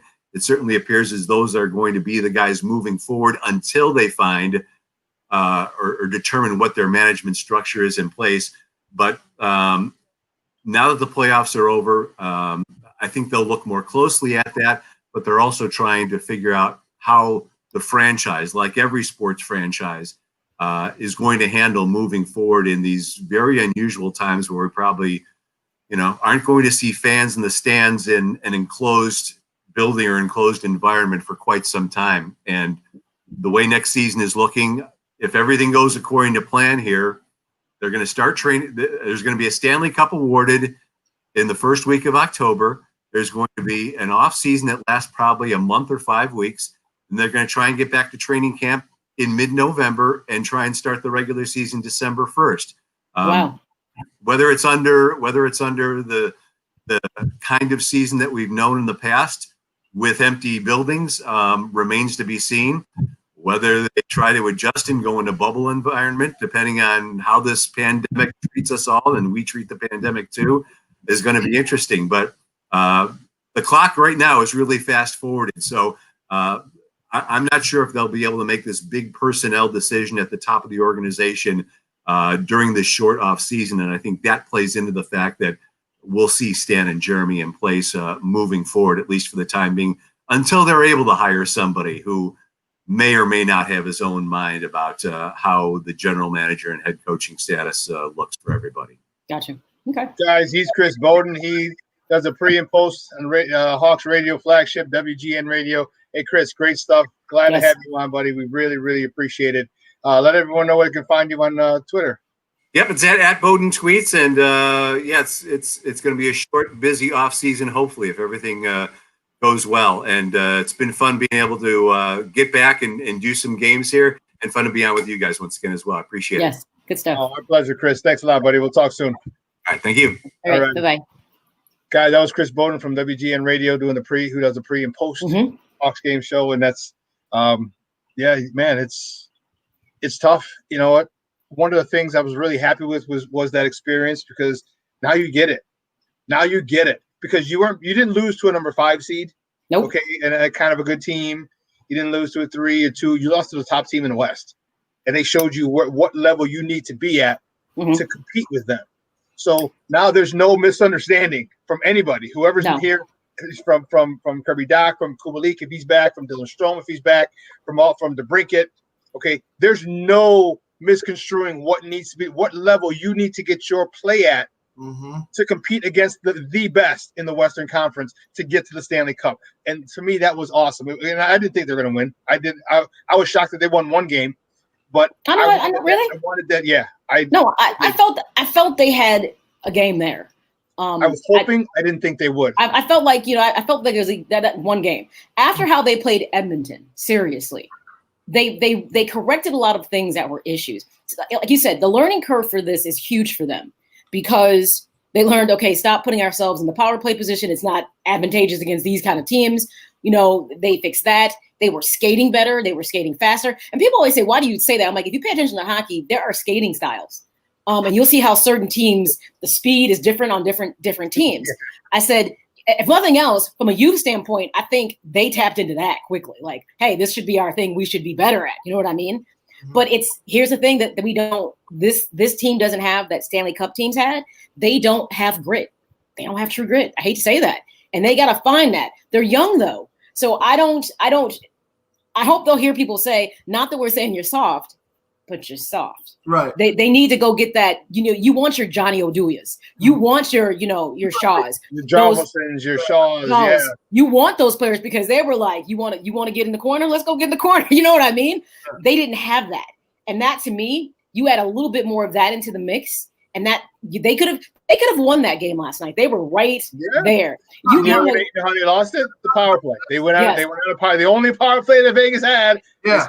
Exactly. I was like, you're one mistake. But I mean, overall, they went further than I thought Edmonton was going to put the nail in the coffin, if you want to know the truth. And they battled through that. So I'm like, we know there's talent. These series were huge for them. And I feel, cross our fingers, that nobody has to be given up, because to make this progress, what you don't want to have to see is, well, we lost this person, so we're back in the pipeline for some, you know what I mean? Because that's a setback if you got to go get somebody younger and experienced again.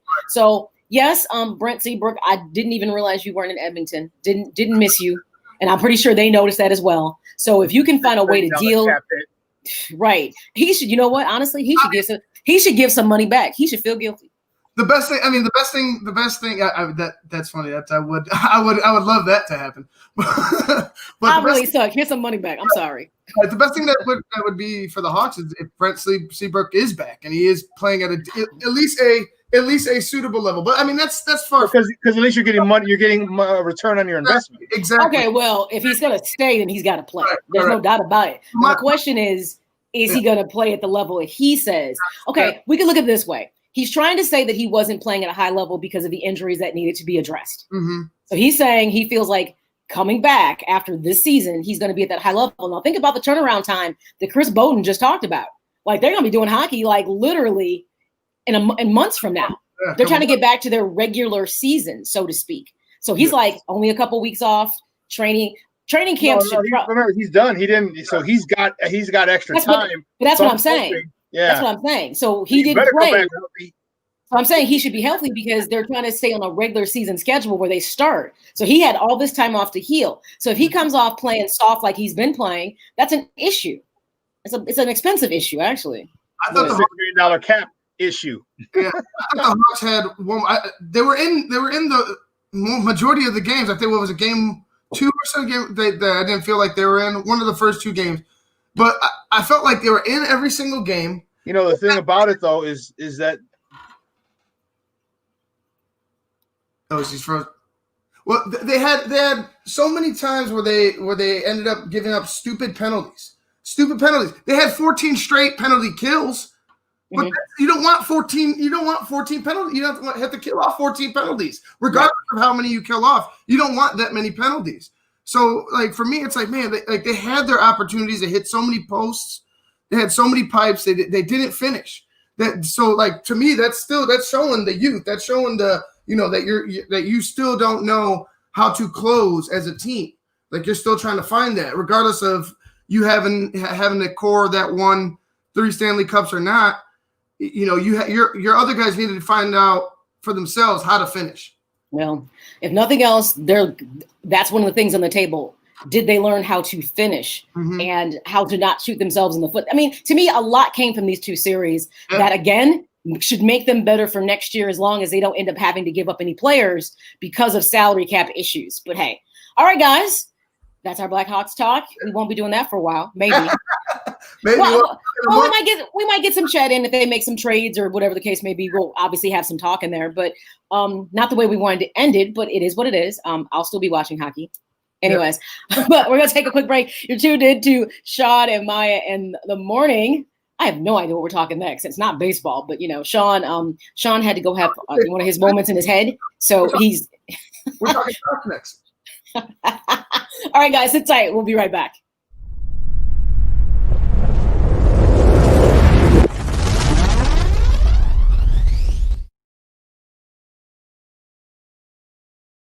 BoomerNaturals.com presents the Sports Flash on 1330 and 95.9 The Zone. The Bears ramping up their training camp, getting set for the season. New quarterback Nick Foles says it's been a learning process. I'd say that, whenever you're learning an offense, and there are a lot of similarities from this offense, but there's also a lot of differences, and that's just sort of how it is. You want to know why the coach is calling the plays, and coaches have different coaching points. Everywhere I've been, we've ran, there's sometimes, similar plays you run, but each coach has different points that he makes on a play, how he wants it run. So then it's calibrating in that in your mind when you play, like, okay, this is what we're thinking here. Season's over for the Blackhawks. They were eliminated by the Vegas Golden Knights. 4-3 the final on Tuesday. Vegas takes the best of 7, 4-1. Boomer Naturals, your source for 3-layer protective face masks. Breathable protection for adults and kids. Save 20% with promo code SPORTS at boomernaturals.com. Chuck Sanders, that's the Sports Flash, 1330 95.9 The Zone. School goes on. And Staples has everything you need to start the year right. From notebooks to sanitizer, laptops to masks. And all at amazing prices. This week, select 1-subject notebooks and Staples 2-pocket paper folders are just 10 cents each. Select notebooks and folders for a dime. That really is amazing. Plus, you can shop in-store or pick up curbside. School on, save on at Staples. Ends 8/22. In-store only. Limit 6. While supplies last. Curbside available in most stores. Indeed knows that for any business, your next step is the most important one, like hiring someone who can make a real impact. Indeed can help you find high-impact hires faster, without any long-term contracts, and you pay only for what you need, thanks to our super flexible payment options. So why not take that next step with Indeed? Get started with a free $75 credit for your first job post and get in front of more quality candidates. Go to Indeed.com/high-impact. That's Indeed.com/high-impact. Terms and conditions apply.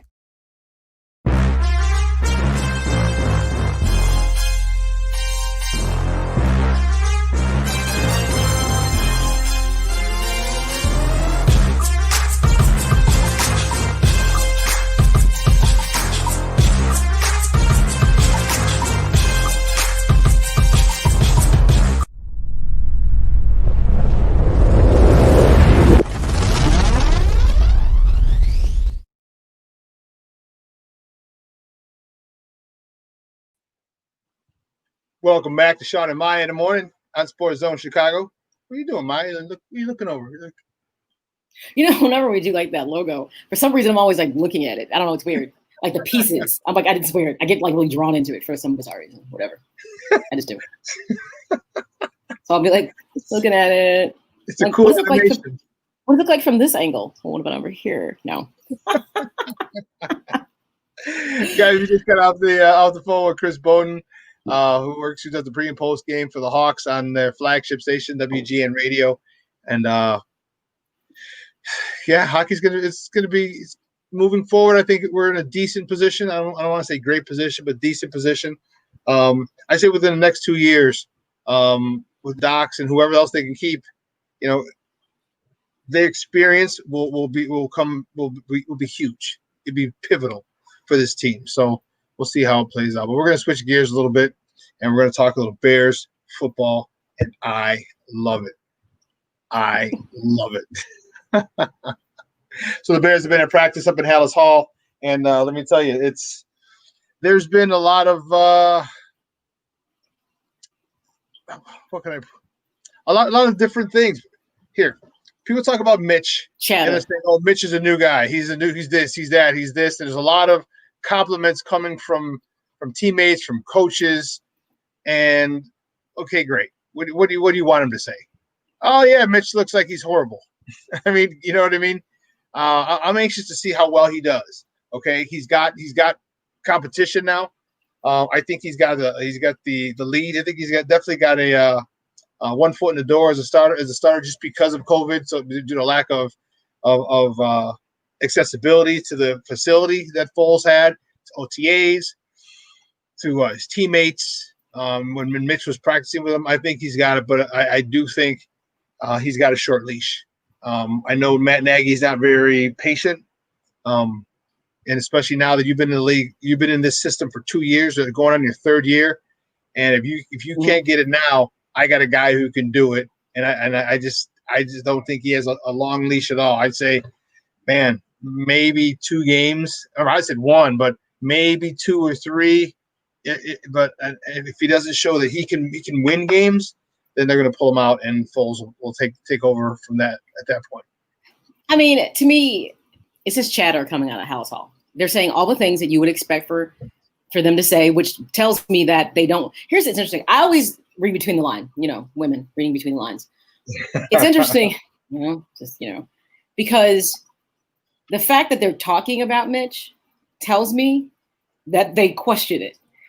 Because he's been your quarterback long enough that you shouldn't have to. There shouldn't be quarterback conversation happening about Nick. You know what I mean? About Mitch. Just because he's been there long enough, you know who he is.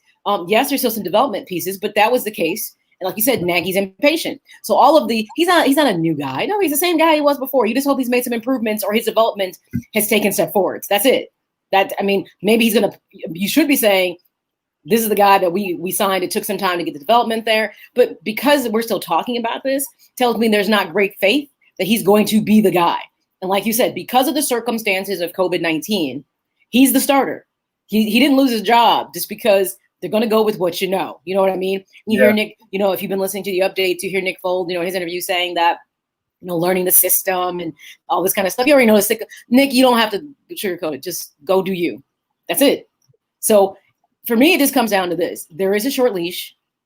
No one's going to sit here and let Mitch make mistakes and be okay with it.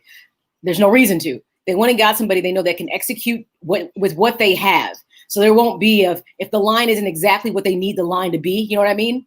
Then they know that Nick has the ability to release the ball quickly. You know what I'm saying? Do all these things that can work to what their disadvantage is. He's able to be better than a game manager. Nick Foles is not all flash and glam. He's not. And a lot of quarterbacks aren't. But he won a Super Bowl. Bottom line, he can get the job done with what they have. And that's exactly what Nagy wants at this time. Bottom line. So if Mitch goes out and he struggles, no one has time for the struggle is real for Mitch. Nobody. Nobody has time. Not year three. Sorry. Because, and I'm going to say this because, and it's sad and it's not fair, but you look at Baltimore. Look, some people come into the league and they just got it. You know what I mean? Patrick Mahomes pretty much had it. Watson pretty much had it.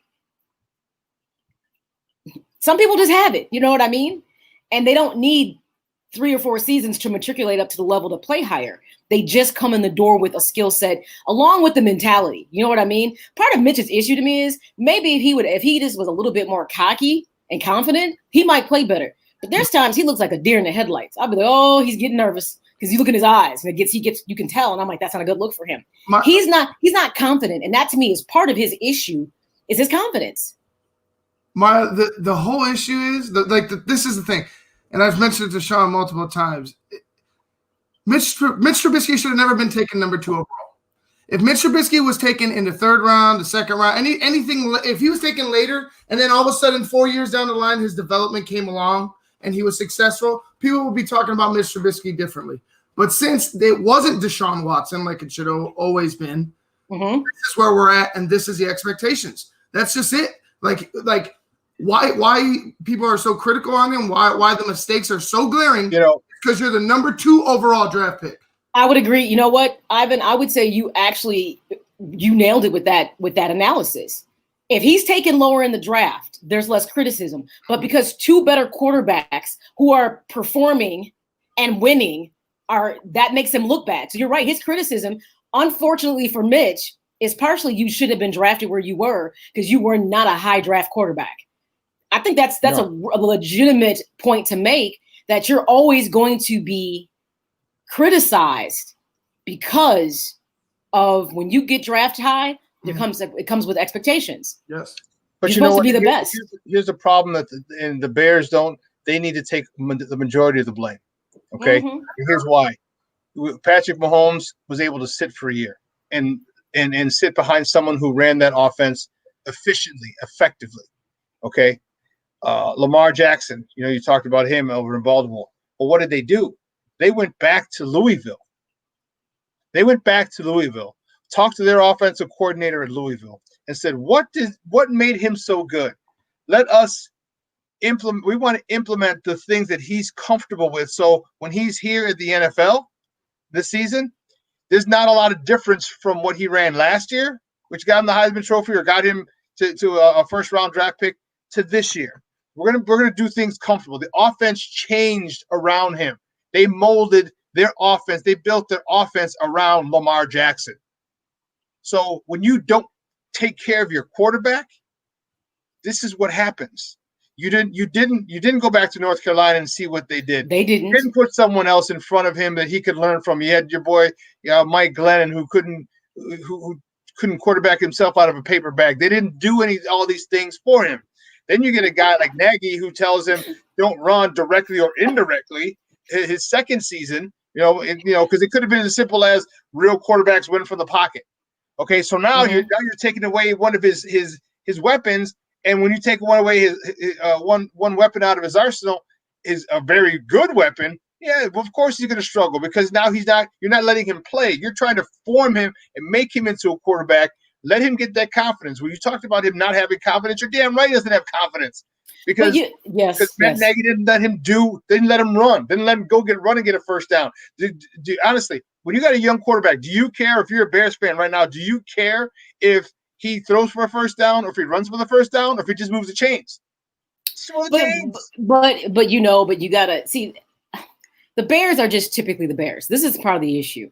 They do everything not in concert. And that's just the problem they've had for years. The fact that we actually won a Super Bowl was probably in spite of themselves, to tell you the truth. And they've been struggling ever since then because they don't do things right.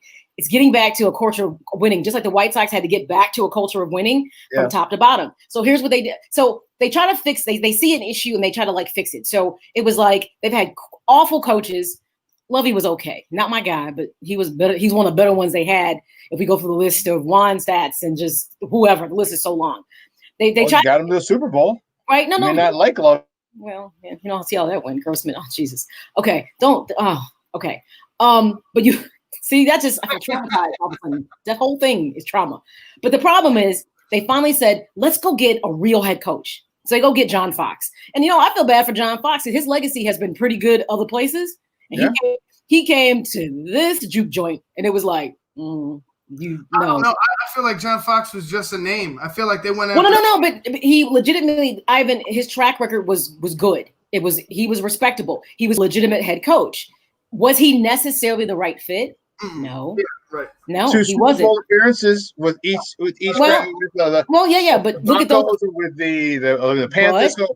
But look at those organizations. But see, look at what the situation that John Fox walked into.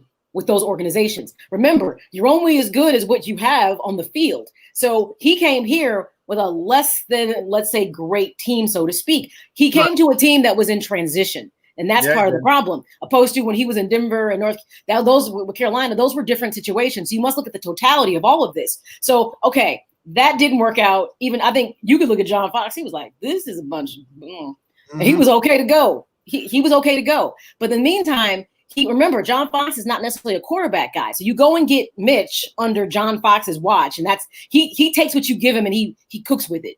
So hence he didn't have any if, buts, ands, or thoughts about who was quarterbacking. But the problem is you get rid of him, but now you have a quarterback that you got way too high, and you realize we're going to try to do what the LA Rams did, and let's have a youth movement. So now the Bears are trying something new again. They want to do a youth movement in coaching. So they go get somebody from somebody's coaching tree. You know how I feel about coaching trees. And Nagy, I'm still lukewarm on Nagy. He still hasn't won me over because I think he's stubborn, and his stubbornness has cost them wins. I'm not a Nagy fan at all. I ain't lukewarm on him. I'm cold on guys. I like Nagy. Let's see if year 3 he finally. Do you love him? Do you love him? Year 1, we'll see year 3. Right now, I like Nagy. Right now, I think year 2 was a growing pain year. He got hit with injuries. Their defense was not the same. You know what I mean? They didn't help out. And on top of that, Mitch went down again. You found out you didn't have a viable backup at as your second string. Like, you found out a lot of things about yourself and your team. So going into year 3 as a new head coach, because you got to remember, we can't just fire guys. No, you can't. But okay, but honestly, don't you feel like I knew there was no backup. I knew that. And I don't even work for them. I mean, there were all these glaring issues. As fans, we've seen this, and most people have called it. If you listen to a lot of shows, most of their issues, people have been calling out for a minute. So how they keep missing it. But my point is that the Bears keep trying to make adjustments to what they see is wrong, but nothing is in concert. So they're stuck with Mitch, and Mitch is not Nagy's kind of guy. He wants to pass the ball. You saw what he did to the run game because he's stubborn. There were plenty of games that they could have won if he would have committed to the run more. But Nagy, being he's green as well, was refusing to make those calls because it's not what he wanted to do. If you are a coach and you don't work with what you have opposed to what you want, you will continue to lose. So my first question for the season, outside of Mitch, is Nagy going to work to what he has opposed to what he wants? It's based on this is what you have to win. It may not be what you want, but it's what you have. And are you going to use it appropriately? And we keep blaming Mitch, to be honest, and he ain't the only issue. He's not. No, not at all. And that's why I told you I'm not a big Nagy fan at all. His refusal to run the ball, his refusal to put Mitch in a situation where he gets comfortable, where he gains confidence. He's called maybe 3 games. The 2 most memorable games are the Tampa Bay game, the first year that he was here, and then that last year's Dallas game. Last year's Dallas game was the best game he ever called for Mitch. Mitch was rolling out, throwing on the run. He was getting his confidence was so high because he was put in positions early. Right. And so I'll never forget, and I'll bring it up every time, that he threw a dart between 3 defenders. I remember that game. I do. Allen Robinson or Anthony Miller, one of the 2, and it was right between 3 defenders, and it was right in his chest. It left an X on his chest. That's the confidence, and you don't sit there and throw a fastball like that unless you have confidence. Where does he get confidence? From the play calling. Matt Nagy doesn't do. He does not, for whatever reason, does not put him in a good position to be successful. He does not stay with the run game.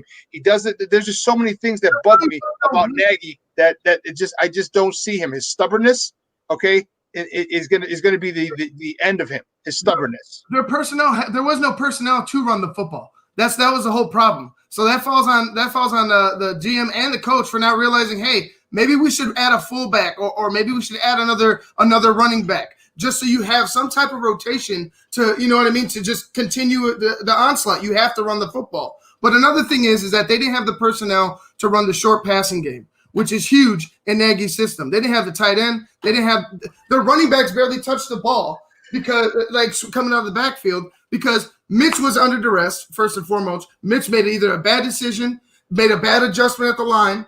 They weren't running the football to begin with.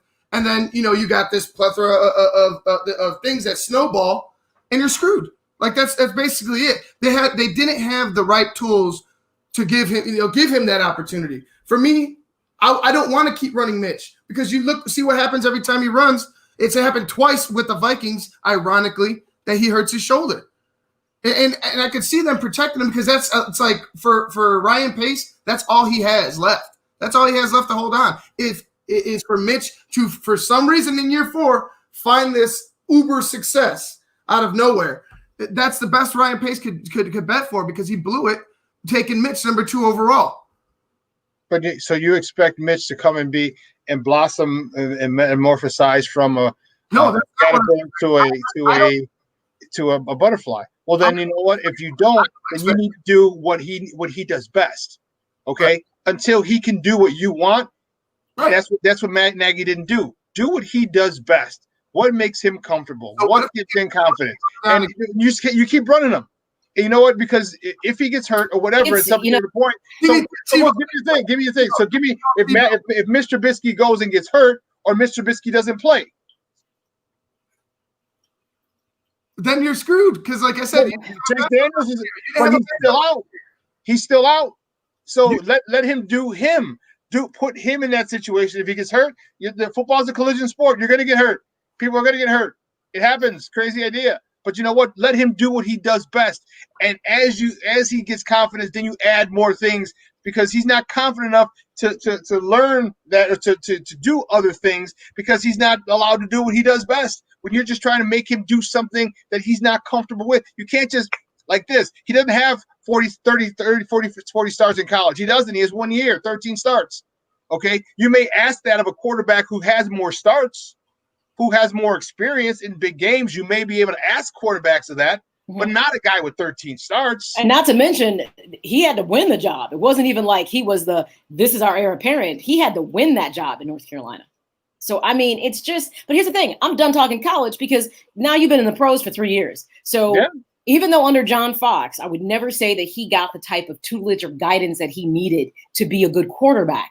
But if nothing else, the takeaways from that first season of him playing pro has to be that the speed of the game, things like that come into play. But the biggest issue, and I wonder if he's gotten better, can he read defenses? Has that been something he's improved? And I kind of feel like either you got that or you don't. Yeah. I'm not saying you can't learn it, but your level of it is not going to be like with other quarterbacks that are able to do it. So, I mean, there were some things in the offseason that Mitch could improve upon. But it all comes down to if Nagy is willing to work with what he has. You have a solid run game. I hated how the situation worked out with Jordan Howard. I hated that. If they and I was just gonna say that I mentioned about Jordan Howard. If they don't trade Jordan, if they don't get rid of Jordan Howard and Jordan Howard stays, I think last year is totally different. It's a totally different approach because you have that battering ram, and then you had it to David Montgomery too. So now you got your change of pace back. You could go ahead and put Cohen in the slot. You can move Cohen around like he should be moved around because he could just create his own space. You know what I'm saying? So you could keep the defense offset, and now you have a duo in the backfield. They didn't have that. They didn't have that guy that would get them those yards that they needed. That would pretty much because we've seen Jordan Howard will 4 or 5 yards out of a defense. You know what I'm saying? After the first contact, we've seen that. We've seen him do it. So I think not having a Jordan Howard was dumb to let him go, and I think it affected him greatly last year. Well, again, he would have been equally as frustrated because he wouldn't have gotten the touches that he wanted, but also should have gotten. I mean, so if he doesn't sit down and have a talking to with Nagy, if he hasn't said, "Look, I know we got Nick, we got a good backup. It's about winning, but I know you didn't pick him, but at the end of the day, Mitch being the starter means something to me. It speaks to obviously my legacy, but also what this team did to get him. You know what I mean? So Pace just can't be okay with the idea that Nagy's his whole intention, and we know it, is to bench Nick. We know he wants to bench Mitch. We know it. We know he doesn't want him to be the starter. He doesn't have to say it. We know it based on everything he's ever done up to this point. So if we see a season that starts with Mitch not doing things that are conducive to Mitch being a good quarterback, then we already know what direction this is going. It's just a matter of how quickly do we get there. And the one thing that's going to be a big issue is the defense. How well is the defense going to play? Okay, because if you can get up on a team, it changes everything. He changes the way the offense is called. Well, with Matt Nagy, I don't know. But it's the offense doesn't – if they're able to put them in position where the offense doesn't have to go very far to score often, more often than not, it's going to be a much better situation. So one of the questions I have is who's taking over for Eddie Goldman? All right, there's Bilal Nichols. Okay, it may just be I forgot what that's called. Anyway, a platoon. Okay, with Roy Robertson Harris, with Bilal Nichols. But we need somebody in that nose guard, because if that's the case, they're going to run up the middle. All right, they'll double team Akeem Hicks, and if they can single block the nose, which you couldn't do with Eddie Goldman, they're going to run up the middle. Okay, so my thing is this: how good is this defense going to be? All right, Khalil Mack had a subpar year last year. He didn't have Akeem Hicks there to eat up double teams. All right, Eddie Goldman had a subpar year. Now we're going to be without Eddie Goldman. So there were a lot of moving parts in the defense. It was the first year under Chuck Pagano and learning his style and his terminology. So how good is this defense going to be? You just lost Artie Burns, the free agent cornerback that they signed in the offseason to fight for the number one job. I mean, we thought it was going to be Jalen Johnson, but nonetheless, you figured you give it to the free agent initially. So now you lost that. You lost one cornerback. There's a lot of moving parts. The only part that I feel comfortable with is the linebackers. All right, you got Daniel Trevathan, you got Roquan Smith, you got Khalil Mack, he's got to be playing with a chip on his shoulder. Oh, absolutely. Not having the year he had, and then Robert Quinn. Okay, those guys, I'm not worried about them at all. But there are some places that I am. I'll say this: what the defense does, what Chuck Pagano does with that defense, is going to be based on what Matt Nagy does with his offense. Because last year the defense is playing not to get scored on; they're playing safe. Like you can't just you can't get these guys to come forward if your offense can't score, and you need to you need to keep the game close. You can't back. You can't send a safety in for a blitz. You can't. You have to play very, very conservative. So depending on what the offense does, if they take a jump, if it's Mitch or if it's Nick, the offense needs to score points in order for that defense to be successful in any facet, because you can't expect them to have a 2019. You can't expect them to have a historical year with turnovers. You know what I'm saying? You can't expect that. Your offense needs to finally get live up to its end of the bargain. That's what it needs. That's what they need. So once you get that, if you get why can't you have the defense score? You can. I'm not saying you can't. But Chuck Pagano last year, because last year, yes, he was playing conservative because he had to protect whatever type of lead that they might have had, or he had to protect the score from being too out of hand. He had to keep the game close. So you couldn't just have the guys rear their ears back and go after the quarterback. You couldn't really do that. And then also, on top of that, you had injuries. You had guys that were playing positions that were getting, that aren't your regular starters. So it's all about health, but I think it's the key to the defense, and I think they're going to be really good, is if that offense could put up points. If that offense could put up points and the defense could go ahead, and man, that's all we asked for. That's a dynamic duo right there. Here's the thing. It could be the defense leading the way. The defense led the way in 2018. All right, they gave offense great position. And all of a sudden, so now you're up. So now you have the ability. I mean, we saw how Khalil Mack came in, and for the first half of the season, my goodness, the first half of the season, he was what he reminded me of? He reminded me of the Tasmanian Devil.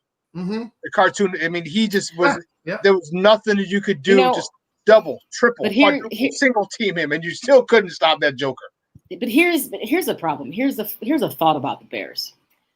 Part of what their issue is, and they're trying to shift their identity to match what the rest of the NFL is, which is a pass-first type league. We know historically the Bears' identity it's a twofold. They are known for their defense, which they've always managed to keep going despite what the offense was doing. And they often have been an offense that's been predicated on the run game. So they go get a guy who doesn't align with their philosophy because I guess there's a commitment to want to, change like the rest of the NFL. But the question is that the right thing for you? First of all, they need to figure out who they really are and stick with it. So if the defense, I'm sorry, if you happen to be a team that's led by having a dominant defense, then work with it. Don't fight it. You know what I mean? But Nagy's going to fight it because he wants to have a stamp on this team that is offensive versus defense. You know what I mean? Yeah. Listen, Maya, we got to take a break because on the other side of the break, we're going to switch gears. Talk to our guy from the Pinwheels and Ivy podcast, Matt Anuko. Man, I'm Maddie. looking forward to talking to him. I want to see about this Fernando Tatis thing, this inconsistency. You know what? I think it's this. As long as Tim Anderson doesn't get hurt, we're fine. Because when he's hurt, there goes the heart and soul of the team. But we're going to talk to Matt Anuko on the other side of the break and get some great baseball breakdown. So don't go anywhere, folks. Keep it locked right here. Shawn and Maya in the morning on SportsZone Chicago.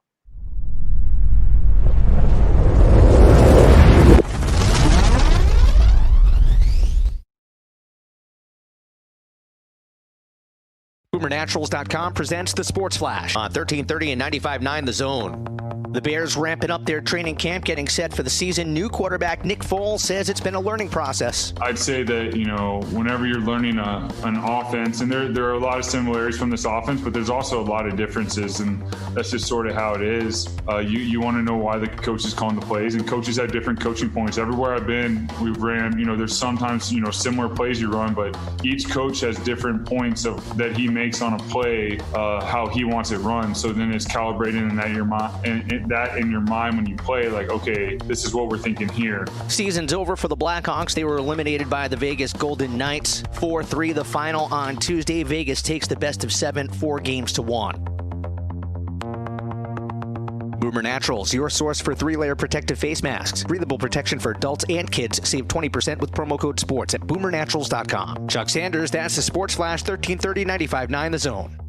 School goes on. And Staples has everything you need to start the year right. From notebooks to sanitizer, laptops to masks. And all at amazing prices. This week, select one subject notebooks and Staples 2-pocket paper folders are just 10 cents each. Select notebooks and folders for a dime. That really is amazing. Plus, you can shop in-store or pick up curbside. School on, save on at Staples. Ends 8/22. In-store only. Limit 6. While supplies last. Curbside available in most stores. Indeed knows that for any business, your next step is the most important one, like hiring someone who can make a real impact. Indeed can help you find high-impact hires faster, without any long-term contracts, and you pay only for what you need, thanks to our super flexible payment options. So why not take that next step with Indeed? Get started with a free $75 credit for your first job post and get in front of more quality candidates. Go to Indeed.com/high-impact. That's Indeed.com/high-impact. Terms and conditions apply.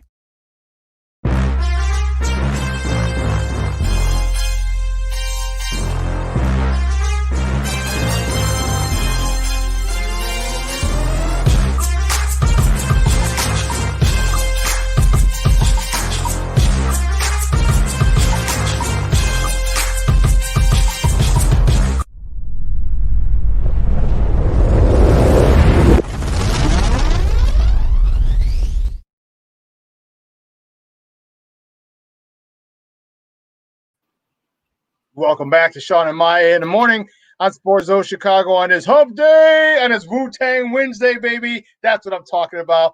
Can we get a Wu-Tang, Wu-Tang, Wu-Tang? Yes, we can. It's Wu-Tang Wednesday right here on Shawn and Maya in the morning. Man, our next guest, he's close to the Wu-Tang Clan out where he's at. I love it. I love it.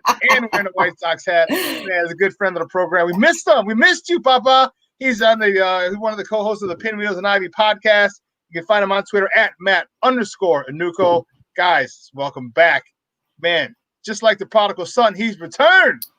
Matt Anuko. Matt, what's up, buddy? Maddie.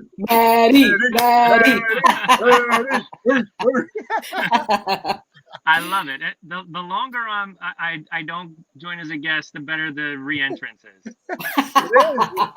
Man, we missed you, dog. We missed you. And then baseball was acting crazy for a while. Thanks, COVID. We didn't have baseball for a while. I'm like, man, how can we get this guy on? I was going to call you to see how's it over there in Jersey. What the heck?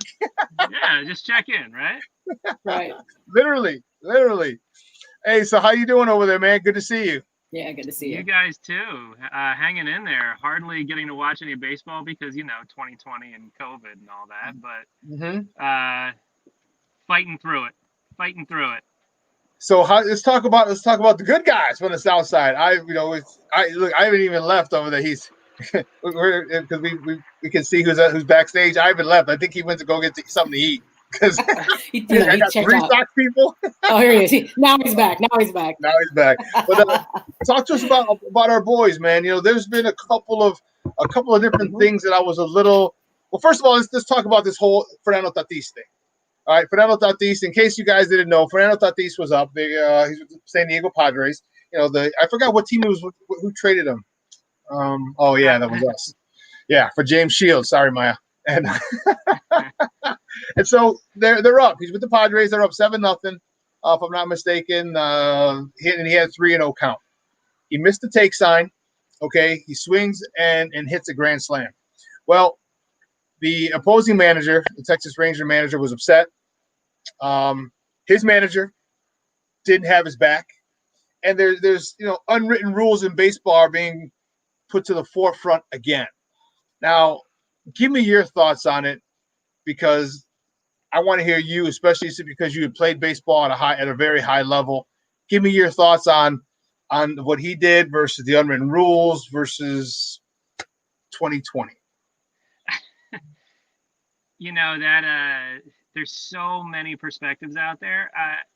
A year ago, 2 years ago, I would have been the one, wringing my hands and fists in the air saying, "Get off my lawn!" Yeah, get off my lawn. Old man yells at cloud, that kind of thing. And I'm fighting it. I'm fighting it because there's reasons why you don't do it. It's not just like it's a rule, you don't do it. There's reasons why you don't do it. So I tend to say, you know what, it's 2020. Let's get over it. Make a better pitch. But let me just explain where all this comes from. I'll try to break it down for you. There's so many things to consider. It's the top of the 8th inning. It's 7-3, or no, 10-3. You're up by 7 runs. Up by 7. Okay. Okay. It's the 8th inning. I think you're into the bullpen with the Rangers. So, at this point, you've got a decent lead. 3-0, it's kind of like, all right, let's groove 2 pitches here, move the game along. 3-2, we'll start competing again. Because you rarely get the green light 3-0. I know it's more common now in baseball than it had been for a long, long time. But you rarely get the green light 3-0, and you're getting a cookie 3-0. You're getting a fastball. You know where it's going to be. Because the bases are loaded. You can't put them anywhere. The bases are juiced, too. And he's a young player in a game that kind of says, stay in your lane, young guy. So there's all these things working against him. But here's also why. So you're trying to move the game along. Now, a 7-run lead, in my opinion, is not a huge lead. No. That can evaporate with a grand slam. Now all of a sudden you're only down 3. How much confidence does San Diego have in their pitching staff, in their bullpen? One error, you're the old saying, you're a bloop and a blast away from tying it up, with 2 runs. So you do have a lead. Should he have swung 3-0? I'm kind of in the middle. I even asked a guy, a buddy of mine that played professionally and is a college coach right now, and he's like, even kind of on the fence about it too. But there's all these reasons why. Now, where is the line? Where's the line drawn? Is 7 runs enough? Is 10 runs enough? When I was in college, it was 10 runs. At 10 runs, you stop taking extra bases. You let the counts run deep. You help the game move along, and you help the other team, throw strikes, throw a lot of fastballs, keep the game moving, because it can get out of hand real quick. I had been on the other side of that in high school, where a team's up 25-1 and you're in the 2nd inning and it's been an hour and a half. And it's like, no fan wants to sit through that. No player wants to sit through that. Anybody played a video game, played Madden with one of their friends, and they're running the score up. It's like 105-17. And you're like, the 2nd quarter. Who wants to play that game? Right? Now, when I got to professional baseball, I remember we were up, I think, 5 runs in the 9th, and there was a man on first. I was playing second base, and I guess I missed a sign. Oh, okay. The guy stole, and I broke to cover second. Luckily, the batter didn't swing, and so it was just a stolen base, but I kind of confused my catcher.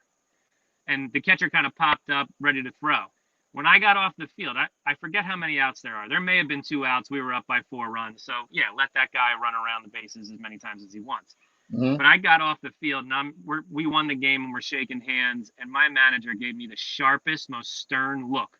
And basically very, like, quietly, so nobody in the stands knew. He said, "What are you doing?" You know, like, he actually yelled at me.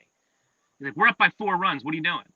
And it's like, whoa, I didn't know that, like, we were, like, completely safe. I thought we were trying to take outs.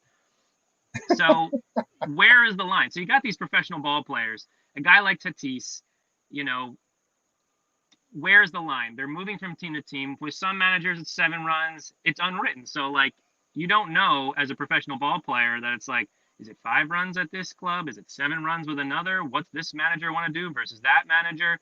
So this is where some of that confusion pops in. And here's my last point. Last night I was listening to the Phillies Boston broadcast. And in the pregame, one of the Phillies color guys is Ben Davis. Ben Davis is infamous for breaking up one of Kurt Schilling's no-hitters with a bunt. Yeah. And he is out there railing against Tatis Jr. and defending his actions by breaking up a no-no with a bunt. In my opinion, you don't break up a no-no with a bunt. That is like cardinal rule number 1. Past the 5th inning, you don't do it. You know, 3rd time through the lineup, you do not do it. He did it. He's like, nothing wrong. Ask Tony Gwynn. It's all good. But Tatis swinging 3-0 in the 8th, up 7 for a granny. There's a problem with that. I mean, like, this just shows. I don't like to call the unwritten rules absurd because they have a purpose, and I enjoy some of that. Respecting the game is a big thing you'll hear, but, like, that was, like, completely off. And I think it just shows how players are divided on all this. You know, part of it for me, one of the issues was this. Is like, look, okay, back in 07, okay, the Rangers beat, I forgot who it was, 30-7. Okay, so when do you stop? You know, like, there was a thing. I've been posted that yesterday on our page, and, you know, wait, you won 30-7, and so what were you doing? You know, this wasn't 10, 15 runs. You know, at some point, I can see. I get you. There's a slaughter rule. I get it. But like you mentioned, 7 runs isn't a lot. No. A 3-run blast, a 2-run blast. Oh, bam! You're literally a bloop and a blast away, and it happened because we know the ball's juiced. Okay, these kids, you know, a lot of these kids, they come, they celebrate. My biggest issue with it was that his manager didn't have his back. His manager put him on Front Street to the media. That was my issue. Yeah. And the issue with that is because he was with the Rangers before. So there was a personal connection to the Rangers organization, to their manager, okay? And he stood with his manager, his friend, as opposed to having his players back. And, you know, if he just said, hey, you know what, he just missed a sign, you know what, make sure we just got to work with him to make sure he doesn't miss signs in the future, you know, when we really need him to bunt or hit it to one side or the other, whatever, make some BS up, but don't throw your player under the bus and talk about it like that. That's what got me. Yeah. You know, he doesn't have to agree. It's like when, you know, when pitchers, you know, throw a ball behind a right-handed hitter or a left-handed hitter. It's like, oh, that one got away from me. Everybody in the stands, every American out there watching the game knows what you just did. Just got away from me. You know, and the manager goes in the post-game presser and says, yeah, oh, man, he just said, you know, missed grip on the changeup. Yeah. So, yeah, I agree with you. And let me tell you this, too. I don't know this for sure, but there are no take signs in professional baseball. You're expected to know. And I mean, 3-0, everybody knows you don't swing. You get the green light. That's your okay to swing. So he didn't get the green light. Doesn't mean he was given a take sign. So, like, to me, like, I think there's a little bit of that. The manager kind of saying, well, he missed the sign. There's no sign. It's 3-0. You don't swing unless you get the green light. Okay. So, I mean, maybe I'm a little harsh, and like I said, I don't know that for sure. Maybe things have changed since I played. But generally, you know what? Oh, I subscribed Can you hear me? Yeah. I subscribe to the whole Bill Belichick thing. We playing a game till it's over. All this, don't do this, don't do that. Like, didn't both teams show up to play? Get out your feelings. And I get there's always these unwritten rules. I hate that kind of stuff. Okay, if somebody gets the best of you, remember how it feels and just don't hope it happens again. So I'm like, so what? He did it. To me, this is like so inflated. And by the way, it's 2020. So stuff like this has been happening all year. So let's just roll with it. I mean, okay. And they're just pissy because he hit a grand slam. That's what it is. Not only did he hit the ball, he cleared the bases. You know what I mean? I just think this is like a little over the top. And I'm not a big fan of, I'm a Belichick person. Like, we're going to keep playing until the game's over. And if you don't like it, stop me. That's just how I feel. I mean, I guess I'm just a little too gangster. I don't.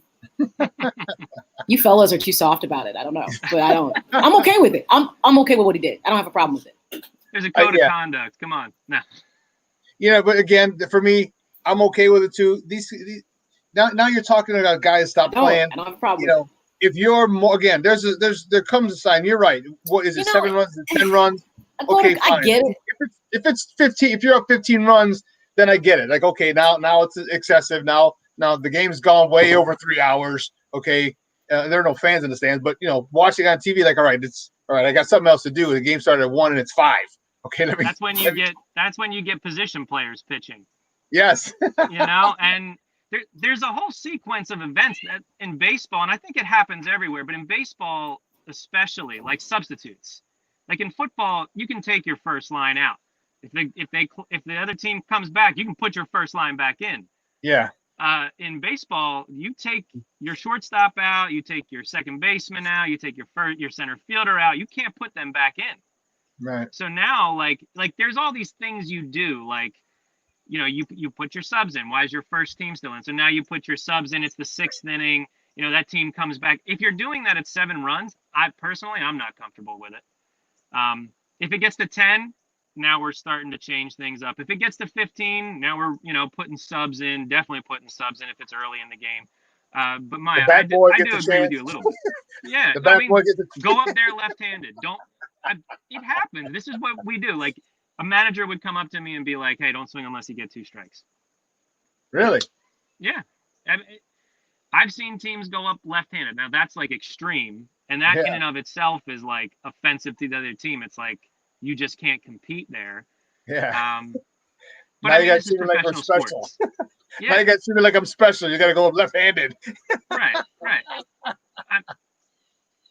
I see Maya shaking her head. She's just like, I've had enough of these excuses.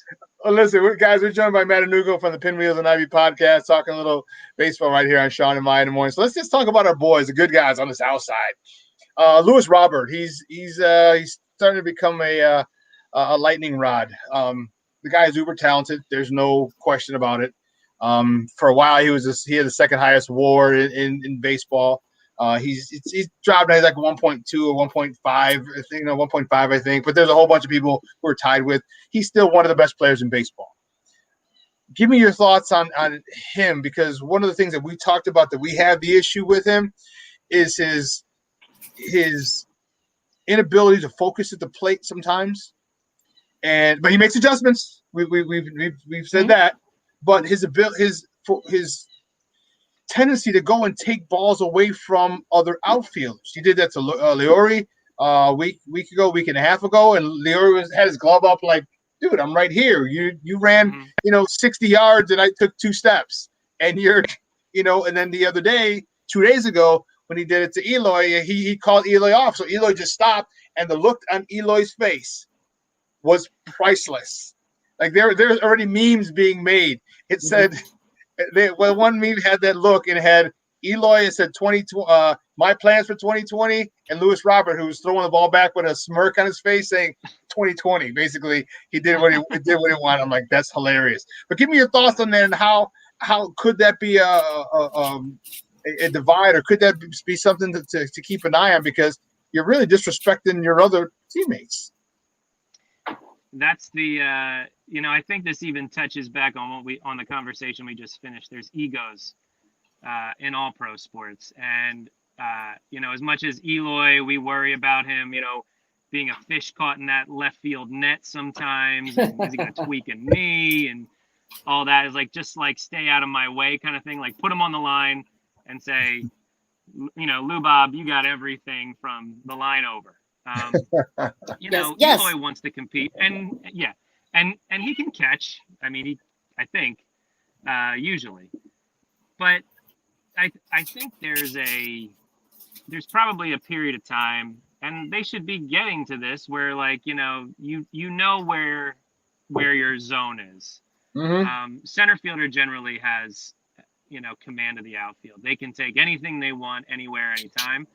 But you know, these are big leaguers. Eloy can catch. Lauri can catch. They can run a little bit. You know, if they're camped, don't call them off. That just injects confusion into the outfield, because then Eloy is going to be wondering, you know, I call it, I'm camped. Is he going to come blazing in here and make some kind of like hero's catch? So there's that. That just takes a little bit of time. He's still, I mean, he's not that young. He's what is it, Bob? 22, 23? 23. Yeah, I mean, I can't really give him immaturity as an excuse, because he is a full-grown man out there. He has hit some absolute missiles. I love it. You know, the lack of focus. I think we talked a little bit about this with the development of Yoan Moncada 2 years ago. You know, there were some enraging things you saw where it was like, why are you doing that? Why aren't you competing with two strikes? Yeah. So, you know, I think Lewis Robert is a different kind of player than Moncada, because I think they wanted Moncada to show a little bit more power, but Lou Bob really has that speed power combination.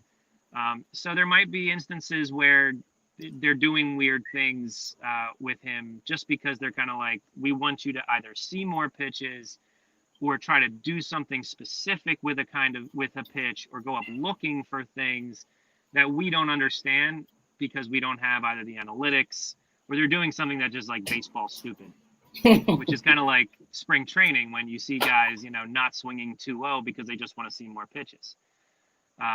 You know, so I think there's a little bit of that. Honestly, some of the balls he's hit, some of the home runs, ridiculous. Ridiculous. And you know, yesterday the thought, you know, popped into my head of like rookie of the year. Now I know he's only hitting 280 right now, but I mean, if he starts to heat up, he's tough. He is a tough out, and that's exactly what they wanted. You know, so don't groove too many fastballs to this guy, and even hang some curveballs. What did he hit? Like the one he hit 2 nights ago was a hanging slider, and just absolutely smushed it. Yeah. So. And I mean, that's what I mean. Is like, you know, this kid is, the talent that this guy has is scary. You know, when the first 2 times at bat, he looked like he was in single A. Like he was just so fooled, so completely off, swung it. I mean, the ball was low and away, and he's swinging. You know, he had no idea where the ball was. Then he comes up the last 2 times and goes yard. Like the adjustments that this kid makes in game are just ridiculous. And it's just at some point I actually wonder if he's just screwing around. If he's just screwing around, like, yeah, okay, we're up 1, we're down 1, who knows? But then later in the game, he just said, okay, you need a hit, I got it. It part of me actually just wonders, when you have people who are so talented, you know, when you're playing with your little brother in basketball and you let him score the first five baskets, you play up to 6, like, okay, I'll start playing now, and then you win 6-5 or 7-5 because you usually got to win by 2. I think that I sometimes I get that feeling with him, and I'm scared because I've never seen a White Sox team this talented. Okay, this talented from 1 through 8.5. Once Madrigal gets back, will be 9. Okay, I've never seen him this talented, and to have him, who in about a year and a half, because he's knocking on the door already, to be the best player on a team with an immense amount of talent is scary. I don't want him to get comfortable. I want him to have that Jose Abreu work ethic, because if he does, what would you think? Where could this guy go if he has that Jose Abreu work ethic? I mean, scary to make the comparison, but you start talking about Tatis Jr., Trout. I'd say Trout. I mean, like let's set that bar that high. You know, there's only one Mike Trout. But like Mookie Betts is pretty darn good too, and Tatis Jr. is supposed to, is really incredible. Lubob, he could be. I mean, he's got that power speed combo, but you want to see him. You can't flip a switch. You can't play half the game. You have to put together that full game, whether that's maturity, whether that's learning how to be a big leaguer. Is it some of this Cuban flair, where he's like, I'm going to put on a show, and he's just going to decide when he wants to put that show on. Who's the leader in the clubhouse? Is Pito the guy? Is Jose Abreu going to be the one that puts him in a headlock halfway through the game and says, you better turn it on right now because this isn't the way you play baseball. This isn't what you play White Sox baseball. I don't know, but that's going to come. Is that going to come from the coaching staff? Do White Sox fans trust Renteria to do it, or is this a players thing? It usually starts out as it should be a players thing. Somebody on the team should be like, let's refocus him, because if it gets to the point where Renteria or McEwing or somebody else has to say something to him, it's not good. Because then you turn into Yasiel Puig. Guys, we're joined by Matanuco from the Pinios and Ivy podcast, talking a little baseball right here on Shawn and Maya in the morning on SportsZone Chicago. Talk to me about. So I'm a Dane Dunning fan, and I am excited about his start. This has been a long time coming, and I've kind of given my probably very biased insight. Talk a bit about Dane Dunning. I think he's got a great presence of mind on the mound, like Kopech. Like, to me, they're mentally groomed to be at this level. Now, mind you, is his stuff going to matriculate to this level? It'll be interesting, but kind of give me your thoughts about Dane Dunning. I was a big Dane Dunning fan when he initially was traded. Me too. Yeah. And because of the balance of, he's more of a Greg Maddux type pitcher. He's not going to blow the doors off people with 102-mile-an-hour fastballs and then have a hammer for a curveball. He's going to he's just going to work hitters. He's going to be fastball. He's going to be east-west, in and out, and then he's going to drop stuff down and out and down and in, elevate the zone. He's going to be fun to watch from a cerebral standpoint. Like from a baseball, pure baseball standpoint, baseball purist standpoint, yeah. They're going to love him. So I'd like to see how that works. I think, he only had Tommy John back a year and a half ago, which puts him, this is when he's supposed to be back to full strength. But you start throwing him into a major league setting. Now, granted, there's no fans there. That, saps some of the adrenaline and the excitement. It's still big leagues. And you're facing, there's a big jump. I'm curious to see how he handles it. Is he going to compete? Is he going to make adjustments quickly?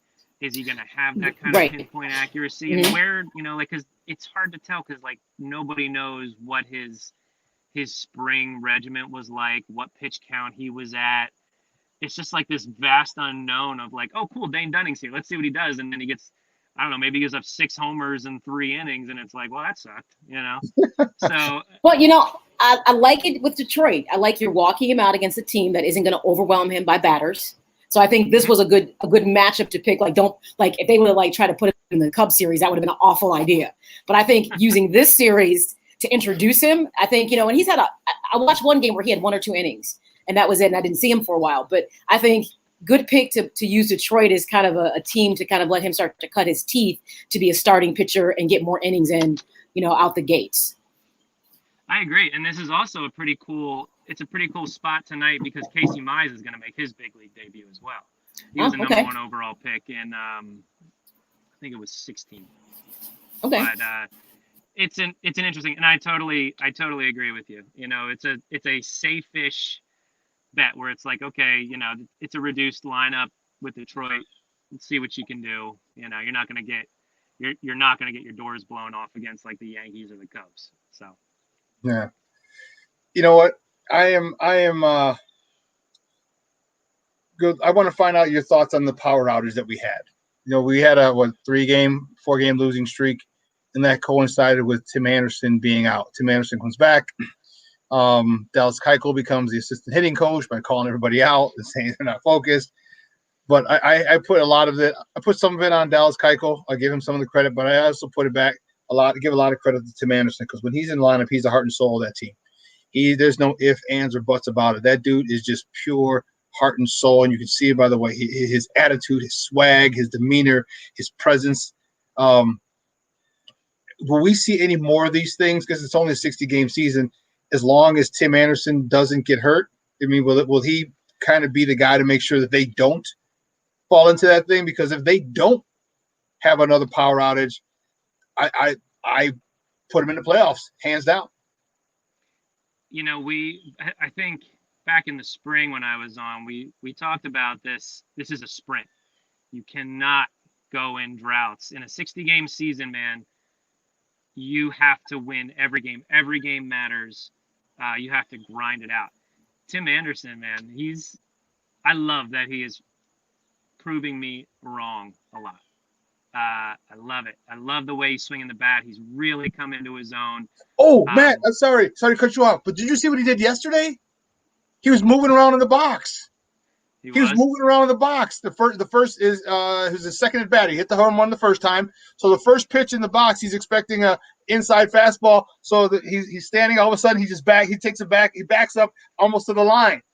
And then the second pitch, I forgot what he took. And the third pitch, he was expecting a slider or a curveball. He steps up to the top of the box. And so the ball's starting to break, and he catches it and knocks it into left field. This guy is a great hitter who's hot. Not just a great hitter, he's a great hitter who's hot. Dude, this guy is awesome. He's figuring it out, and he's really coming into his own. He's very vocal, with how he plays with swagger, how he plays with an attitude, chip on his shoulder. I mean, that's White Sox baseball, right? Yeah. So he matches in a lot of different ways. If he keeps this up, I don't want to jinx him or, give him the kiss of death here, but he's going to be one of those Paul Konerko, AJ Pierzynski, one of those legends, White Sox legends, but he's got to keep it up. And he is. He's Silver Slugger last year. I think he's batting like 340 something right now, or over 300. Got 370, I want to say. He put some charges into the ball a few nights ago, with 2 home runs. 340. You've got to, you just expect this from him now. And this is what you want. And you want the guys, I think he's a little bit more vocal. He likes to have fun, from an outsider's perspective. But, he's really turning himself into a leader that and an example that younger players can follow. So I know Jake Arrieta did the same thing last year with the Phillies. He called them out when he's like, I'm out of here keeping, holding teams to 1 and 2 runs, and my offense, can't put 3 runs across the plate to give me a win or to give us a chance to win. So I don't blame Dallas Keuchel for doing that. He's a veteran. He should do that. And I don't really mind that so much. Me either. So, you got to get some toughness. You got to be tough. This is not an easy game. And it's got to come from veterans. Obviously some people, you don't want Madrigal or Lubob out there calling people out. But when it's coming from a place, from a history of success, and Tim Anderson is going to be one of those players, it's great. And when you have Tim in that lineup, you do get this sense of confidence in there. Yeah, you do. Hey, Matt, great stuff, buddy. Wait. I got a question. You got another one? I know you like to monopolize Matt's time when he comes on, so I've let you do it. So I'm going to take the last question, okay? Give me your thoughts about Don Cooper. We talked about this a little earlier, and I love Don Cooper. Love him. But I'm starting to wonder, with this shift in the pitching staff becoming younger, do you feel it's a possibility their struggles might be rooted in his style of coaching them? And we're not talking about that World Series team where you had Burley and Garland, different types of, I said those were grown man pitchers, so to speak. Right. And on this squad, it's Keuchel is the grown man pitcher who doesn't need tutelage. But you see, Giolito has his struggles. Lopez. Is there a possibility that there might be a time we have to look past Don Cooper and bring in something fresh in regards to how we're managing and coaching the pitchers? Possibly. Absolutely. Don is a dyed-in-the-wool guy for the White Sox. He's been there so long. But this is a different animal. It's a different beast you're dealing with now. All these young players, and he's even said it, they want analytics, they want video footage, they want to micromanage every pitch, spin rate, and they tend to focus on that more than just a guy like Burley and Garland, like you just said. Those guys were feel and pitchability, just like go out and compete. I don't have my best stuff. I can't feel my curveball, so I'm going to have to be better with my fastball. That's the stuff you have to have as a pitcher, that in a major league pitcher, that your catchers figure out when you're working with them. You know, what's this guy's got? What does he have working today that I can use and I can call in an odd count? And a lot of these younger guys, and I love Giolito, and I think he's probably the proper balance of most of it, but he's constantly tweaking. He's constantly tweaking his mechanics. I don't like his short arm action, but it helps keep his front side in. These are just basic things that Don Cooper can help with. But I think where Don gets outmatched and he starts to be like, well, I don't know, is when, Cease comes in and Kopech comes in, and you got to be more of a psychologist than a pitching coach. See, and that's the thing for me. I feel like when Giolito, and this is what I felt like it was just a telltale sign. When he said in that offseason, was it a season ago, when he's like, he went out to Seattle to drive line because like he kind of felt like he forgot how to pitch. And I was like, granted, you can do anything you want in the offseason. It's your choice. But I looked at that and I thought, and then he came back and he had that phenomenal season, half of it at least. And you're like, okay, so maybe he did tap into something. And what you just said, I feel like there's a mental piece to this, that Don is old school. He's not a sabermetric type baseball person, period. And yet you have these generations of players. This is where they're coming from. And I'm just wondering, and I mean, we know we'll never send him to pastor because he's our guy. But I think if you're looking at having this young pitching staff that could happen very well in less than a season, it might be something worth exploring how this can be managed or addressed in some way that's respectful. Yeah, no, I agree with you. And I think even Coop would probably admit to some of that, where like he probably feels like he has to be more of a psychologist than a pitching coach.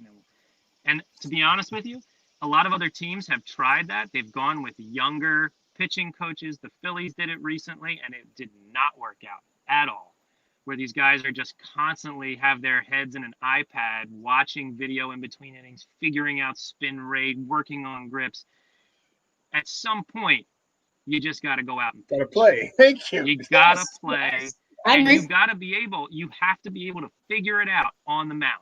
Because there are going to be those moments where I can't bring an iPad out to you. And Coop is never going to be that guy. No. So where the balance is, I can't even really think of anybody that's, out there right now that would be a good balance. But, that day may come soon. They'll probably just reassign Coop to like a senior VP role. Right. We know he's staying. We know he's staying somewhere. 37, yeah. Yeah, he's got a job for life. Good for him. It is. Hey, Matt, great stuff, buddy. We can talk baseball with you for an hour, 2 hours, man. Hey, we appreciate your time, and we'll be in touch soon. All right, buddy? Awesome. Great talking to you guys. All right. Guys, that was Matt Anugo from the Pinwheels and Ivy podcast. Yeah, just great stuff. Great stuff. Love talking. I'm excited. I'm excited about Dane Dunning tonight. Me too. Me too. And it's funny because when he said Greg Maddux, I'm like, you're absolutely right. He is very much a Rembrandt type pitcher. It's like he knows his hitter, and he doesn't have like Kopech stuff like speed. Right. No, I tell you what, if you could, overpower you.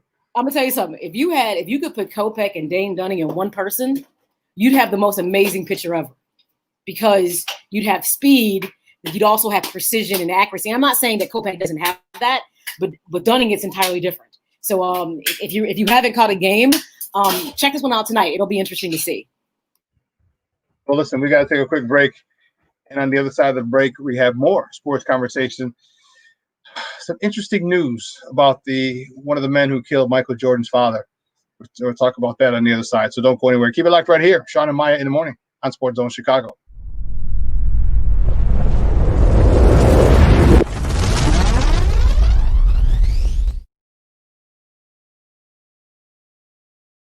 BoomerNaturals.com presents the Sports Flash on 1330 and 95.9 The Zone. The Bears ramping up their training camp, getting set for the season. New quarterback Nick Foles says it's been a learning process. I'd say that, whenever you're learning an offense, and there are a lot of similarities from this offense, but there's also a lot of differences, and that's just sort of how it is.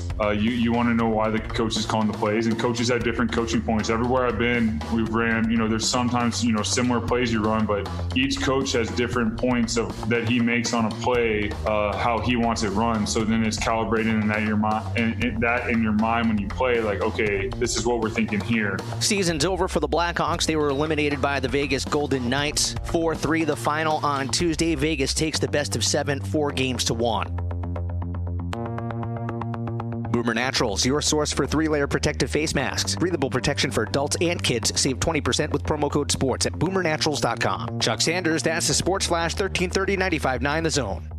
School goes on. And Staples has everything you need to start the year right. From notebooks to sanitizer, laptops to masks. And all at amazing prices. This week, select one-subject notebooks and Staples 2-pocket paper folders are just 10 cents each. Select notebooks and folders for a dime. That really is amazing. Plus, you can shop in-store or pick up curbside. School on, save on at Staples. Ends 8/22. In-store only. Limit 6. While supplies last. Curbside available in most stores. Indeed knows that for any business, your next step is the most important one, like hiring someone who can make a real impact.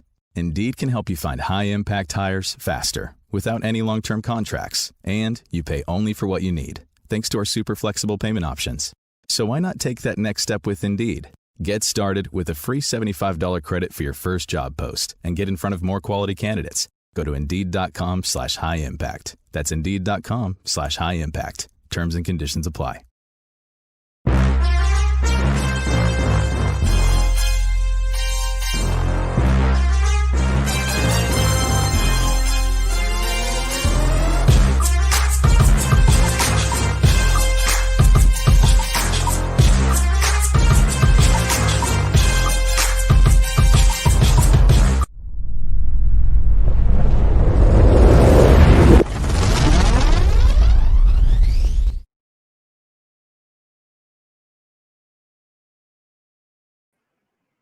Welcome back to Shawn and Maya and our cat in the morning, right here on SportsZone Chicago.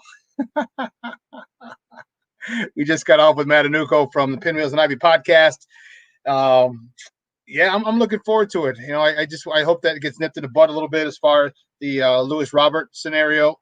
I just need him to chill, and focus on your at bats and just stop trying to show each other, show up your teammates.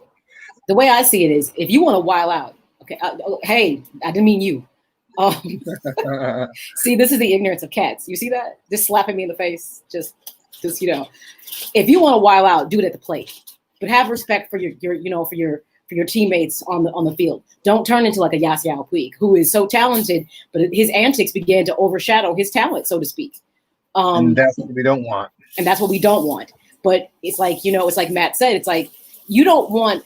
To me, the team needs to, Abreu needs to have a conversation with him and be like, look, bro, we are happy you're here, but you can't, because Laurie, he gave him a look.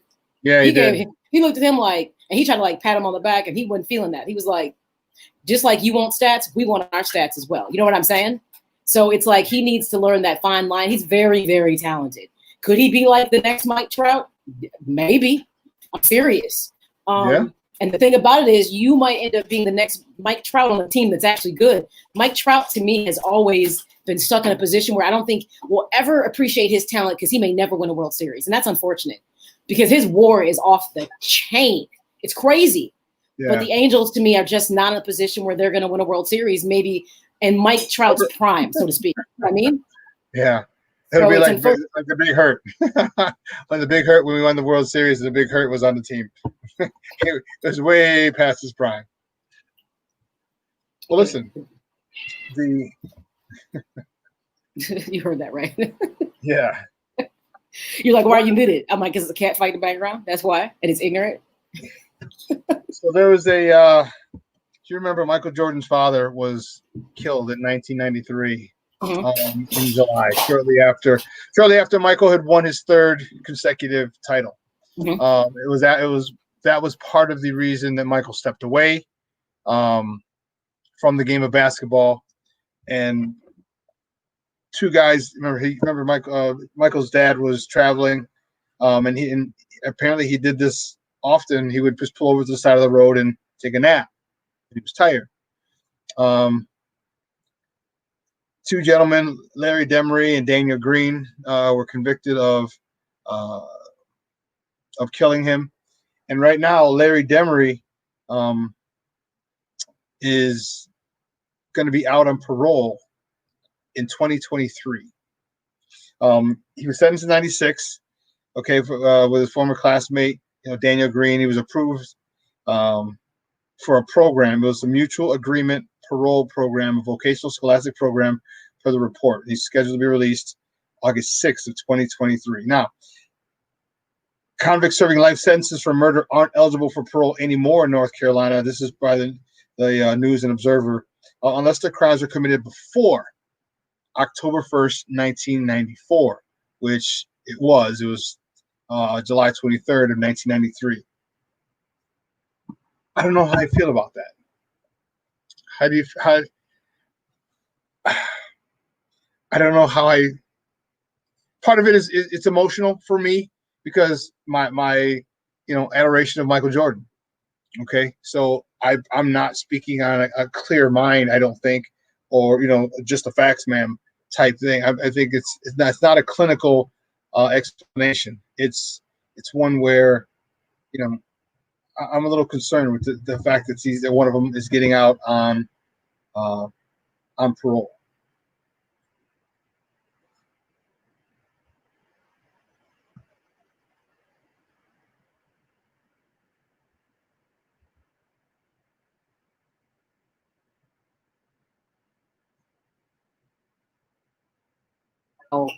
Michael Jordan feels about it, so to speak. I think it's unacceptable because I'm like, I don't feel like if you extinguish someone's life, I'm trying to figure out why you get to go free and live yours. I don't feel that, unless it's in self-defense, you know what I'm saying, so to speak. Right. I don't feel there's ever, why should you get to have another shot at living your life when you took someone else's for a selfish and unnecessary reason? You know what I mean? Mm-hmm. So I'm not okay with it, period. But I can only imagine how Michael and his mother, you know what I'm saying? And just how their family feels about that, having to watch this person go forth and live their life when you took someone from me. I'm not okay with it. And I didn't realize you could be paroled for that. I mean, I know you can be paroled for a lot of things, but murder is out. I'm trying to figure out why we ever think you should be paroled for that. I don't know. Yeah, it just happened that, like I said, the rule was, if it was, the law was in place I guess right before 1994. So if you're anything after 94 that you're convicted, if you're convicted of murder, then it's life in prison.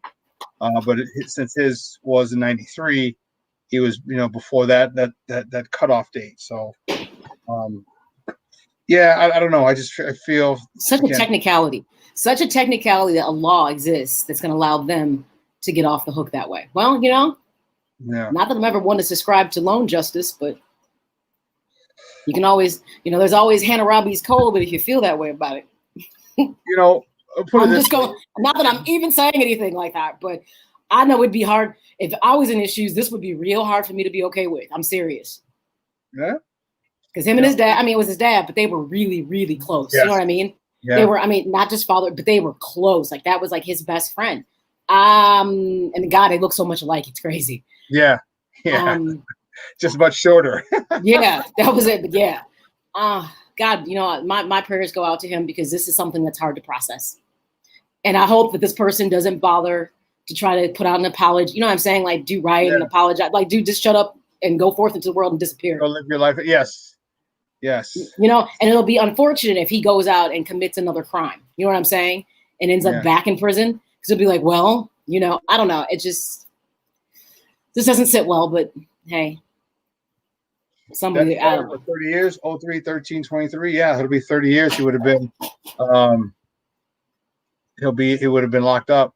Mm-hmm. But it's just tough, Again, self-defense is one thing. When you go and you rob someone and you kill someone needlessly. Needlessly. Needlessly. If you're gonna rob them, rob them. If you're gonna beat them up, fine. just don't kill him. Let the guy live. He can recover from just about all the beatings. You know what I mean? Yeah, but still with that, I just think leave people alone. How about that? No, I agree, but I'm just saying, like, it's just, Jason Palmer just wrote most murder convictions do allow for parole instead the murderers I'll have put been. that up there.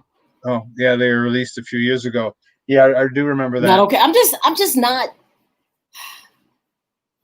not okay with it.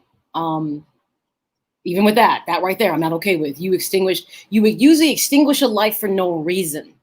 Like I said, if it's self-defense, that's one thing. I get it. If you felt mortally in danger and it resulted in, even if it was a wrong situation,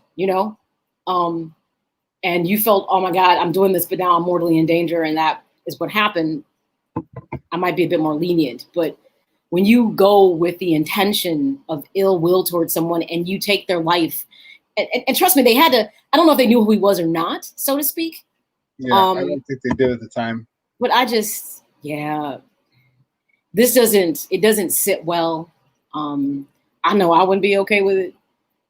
This would be a really big mental health moment for me, because this is interesting how this is how in a society I think we've to a degree learned to be more civilized, because there's a couple situations that have transpired and people have taken lives and walked away from it. And I'm going to be honest, I would probably be incarcerated based on my actions. I already know that. There's some things I wouldn't be able to process, especially if it's my loved one. You walking away doesn't sit well with me. I'm sorry. The fact that you just got to sit in jail anyways didn't sit well with me, because you're still living and the quality of life sucks. Well, that's not true. You get cable TV and you get to lift weights and get degrees, all kinds of stuff. You get all kinds of stuff in prison now, which again, I'm like, where's the punishment to this? But and some people would disagree with me on this, but this wouldn't. As if you're someone's little. Yeah, whatever. But it just doesn't, it doesn't sit well with me. My prayers go out to Michael Jordan, his mom, and his family, because this is to know this person can walk free. And, and Michael Jordan in his old age has become so emotional. He shows his emotion. You know what I mean? Yeah. Mm-hmm. So I'm sure they were informed of this, and I'm sure he was like, wow. He may not respond to this at all. He may not.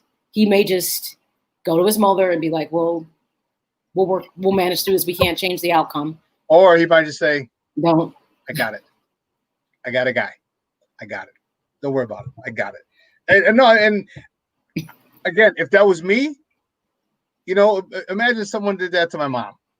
That's what I'm saying. You know what I mean? Like, that's what I'm saying. That's why I know I'd be probably. I got connects. You know what I mean? I got people. Hey, I'm from the South Side. I got a guy. Okay, whatever I need, whatever you need. And I don't know if I wouldn't.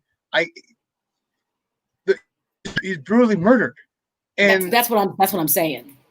Man, it's and I don't know if I can forgive. I'm going to flat out say that I'm not going to be the bigger person in that situation. I'm not. If you kill my parent, whatever the case may be, I'm probably not going to be the bigger person in it. I know I'm supposed to be, but I'm not going to be. And yeah, I just know how. Some people say, well, they can't bring him back. No, you're right. You can't bring him back. But I can take you out. But you're not gonna walk around and enjoy life when you did this to a person who's my loved one, my mother, my father, whoever. My cat. You're still going to be able to go and live your life when you did this. Okay. Not in self-defense. And what's hard about this as well. So Michael and his mother had to process this, grieve, and move on with their lives. It probably took a while. You know what I'm saying? Mm-hmm. And here comes this to reopen this wound. Don't know if they were aware that he would be eligible for parole. Not sure if they knew it. So now it's like this has to be revisited again. And now this wound is reopened of the loss of him. And now what you have to deal with, and now he gets to walk around and live his life. And my husband, my father is not coming back. That's like re-trauma. You know what I mean? That's like being re-traumatized. Well, don't forget, we saw when Michael won his fourth title without his dad. and the emotion that he broke down, remember, on the court, and then he ran into the locker room. And I think the thing that really pierced my soul, because we saw it, 1,000 times, and the time that we heard the audio on The Last Dance changed that video forever. Mm-hmm. When you heard him sobbing, it people up now thinking about it, because it's such a moment. Sound is so important. The video is one thing, and when you heard him, the greatest basketball player of all time, sobbing because obviously his dad's gone, and now he won another title, and he can't celebrate with him, and who knows what else is coming. That was so powerful. That was wow. You talk about feeling that pain. That was intense. It was very intense. Shawn, I felt that as soon as they showed that scene, the scene that you're talking about, I was just like, I was just in shock, and my attentiveness, it just shot up. Like my attention, everything was just focused in that moment. But hearing how dead silent the locker room was, hearing him sobbing, you felt, like you said, you felt it. It was right here. You were right here with him the entire time, and it changed that whole moment forever. The picture, everything. It just because it was perspective. It was a side of him that people didn't think existed, because throughout his career he was so steadfast and didn't show emotion. And Michael Jordan has always been the kind of person, for instance, people thought he wasn't a very philanthropic person, and he always has been. The difference was he just didn't talk about it. Mm-hmm. He just did stuff and didn't need the credit, didn't need the accolades, and he's been like that forever. And people were judging him thinking that he wasn't doing stuff, and he always was doing things. And for The Last Dance, for a lot of people, it put a layer, which I think it really began with the Hall of Fame, speech. Mm-hmm. That was the first opening, like, oh, there's a softer side to Michael. And then to see that in The Last Dance, it's like that side has always been there. But he comes from a generation showing a sign of weakness is not the way he was raised. You know what I mean? Oh yeah. Definitely not. So my heart goes out to him, his family. Hopefully, in a way, maybe he's been able to process this in a way that it just won't be something that makes him take steps back. Mm-hmm. Hopefully. Because it seems like in his retirement, he's living a fuller, better life. You know what I mean? Yeah. And he's got young children too. I mean, he's got baby twins, I think. Yeah. Got a magnifying glass as big as the world. Right. You know what I'm saying? So it took him a long time to get past it. I just hope for him, it doesn't take him it's going to affect him. I just hope it doesn't take him to a darker or bad place. Because this is where anger steps in. Like, you know what I mean? Like you move past pain and then anger. And if you're not careful, it can consume you. And I'm just hoping that the anger doesn't creep in and take him off his square, change where he is, stuff like that. So, well, my 3 hours is come and gone, man. Unbelievable. We want my first 3 hours too. Yeah. Back. Yeah. I haven't. Yeah. Yeah. That was my first 3 hours. Yeah. Yeah, because you were here without power and internet last week. Okay. That wasn't. You know what? You think that's funny, Ivan? No, your face was funny. You're like man. Let me tell you. that was that face. Yeah, and lucky there was a couple days in there where it was kind of cool. You know what I mean? So I could open the windows. Yeah, but as for but I was happy to go to work because it was air conditioning. I was like, oh, work. But yeah. Oh, we want to thank our guest Joseph Phillips, who comes on with us in the top of the morning 7. We want to thank Chris Bowden from WGN Radio, who does the pre and post game for the Blackhawks. We want to thank Matanuco from the Pin podcast. And I'd be remiss if we didn't thank our Puerto Rican Swiss Army knife himself, the Wiz, Ivan Vargas, along with our technical director, Elliot Baez. And last but certainly not least, our social media guru, our posting fiend, Clarence Council. Man, he just keeps us up there. He's on it, doggone it, with everything. As soon as the news breaks, less than 2 minutes, it's up there. That's our guy. And so all you is thank you guys for a wonderful show. So we have to go. However, we are going to go on just a 46-hour break, and we'll be back on Friday. Okay, so for our Puerto Rican Swiss Army knife himself, Ivan Vargas. Until Friday, y'all. And my co-host, Lil Savage herself. Lil Savage. Peg Bundy. Love her. Maya Kai. Download the app. I'm your boy, the Superback Shawn Sierra, and I got 5 words for you. I'm out. Download the app.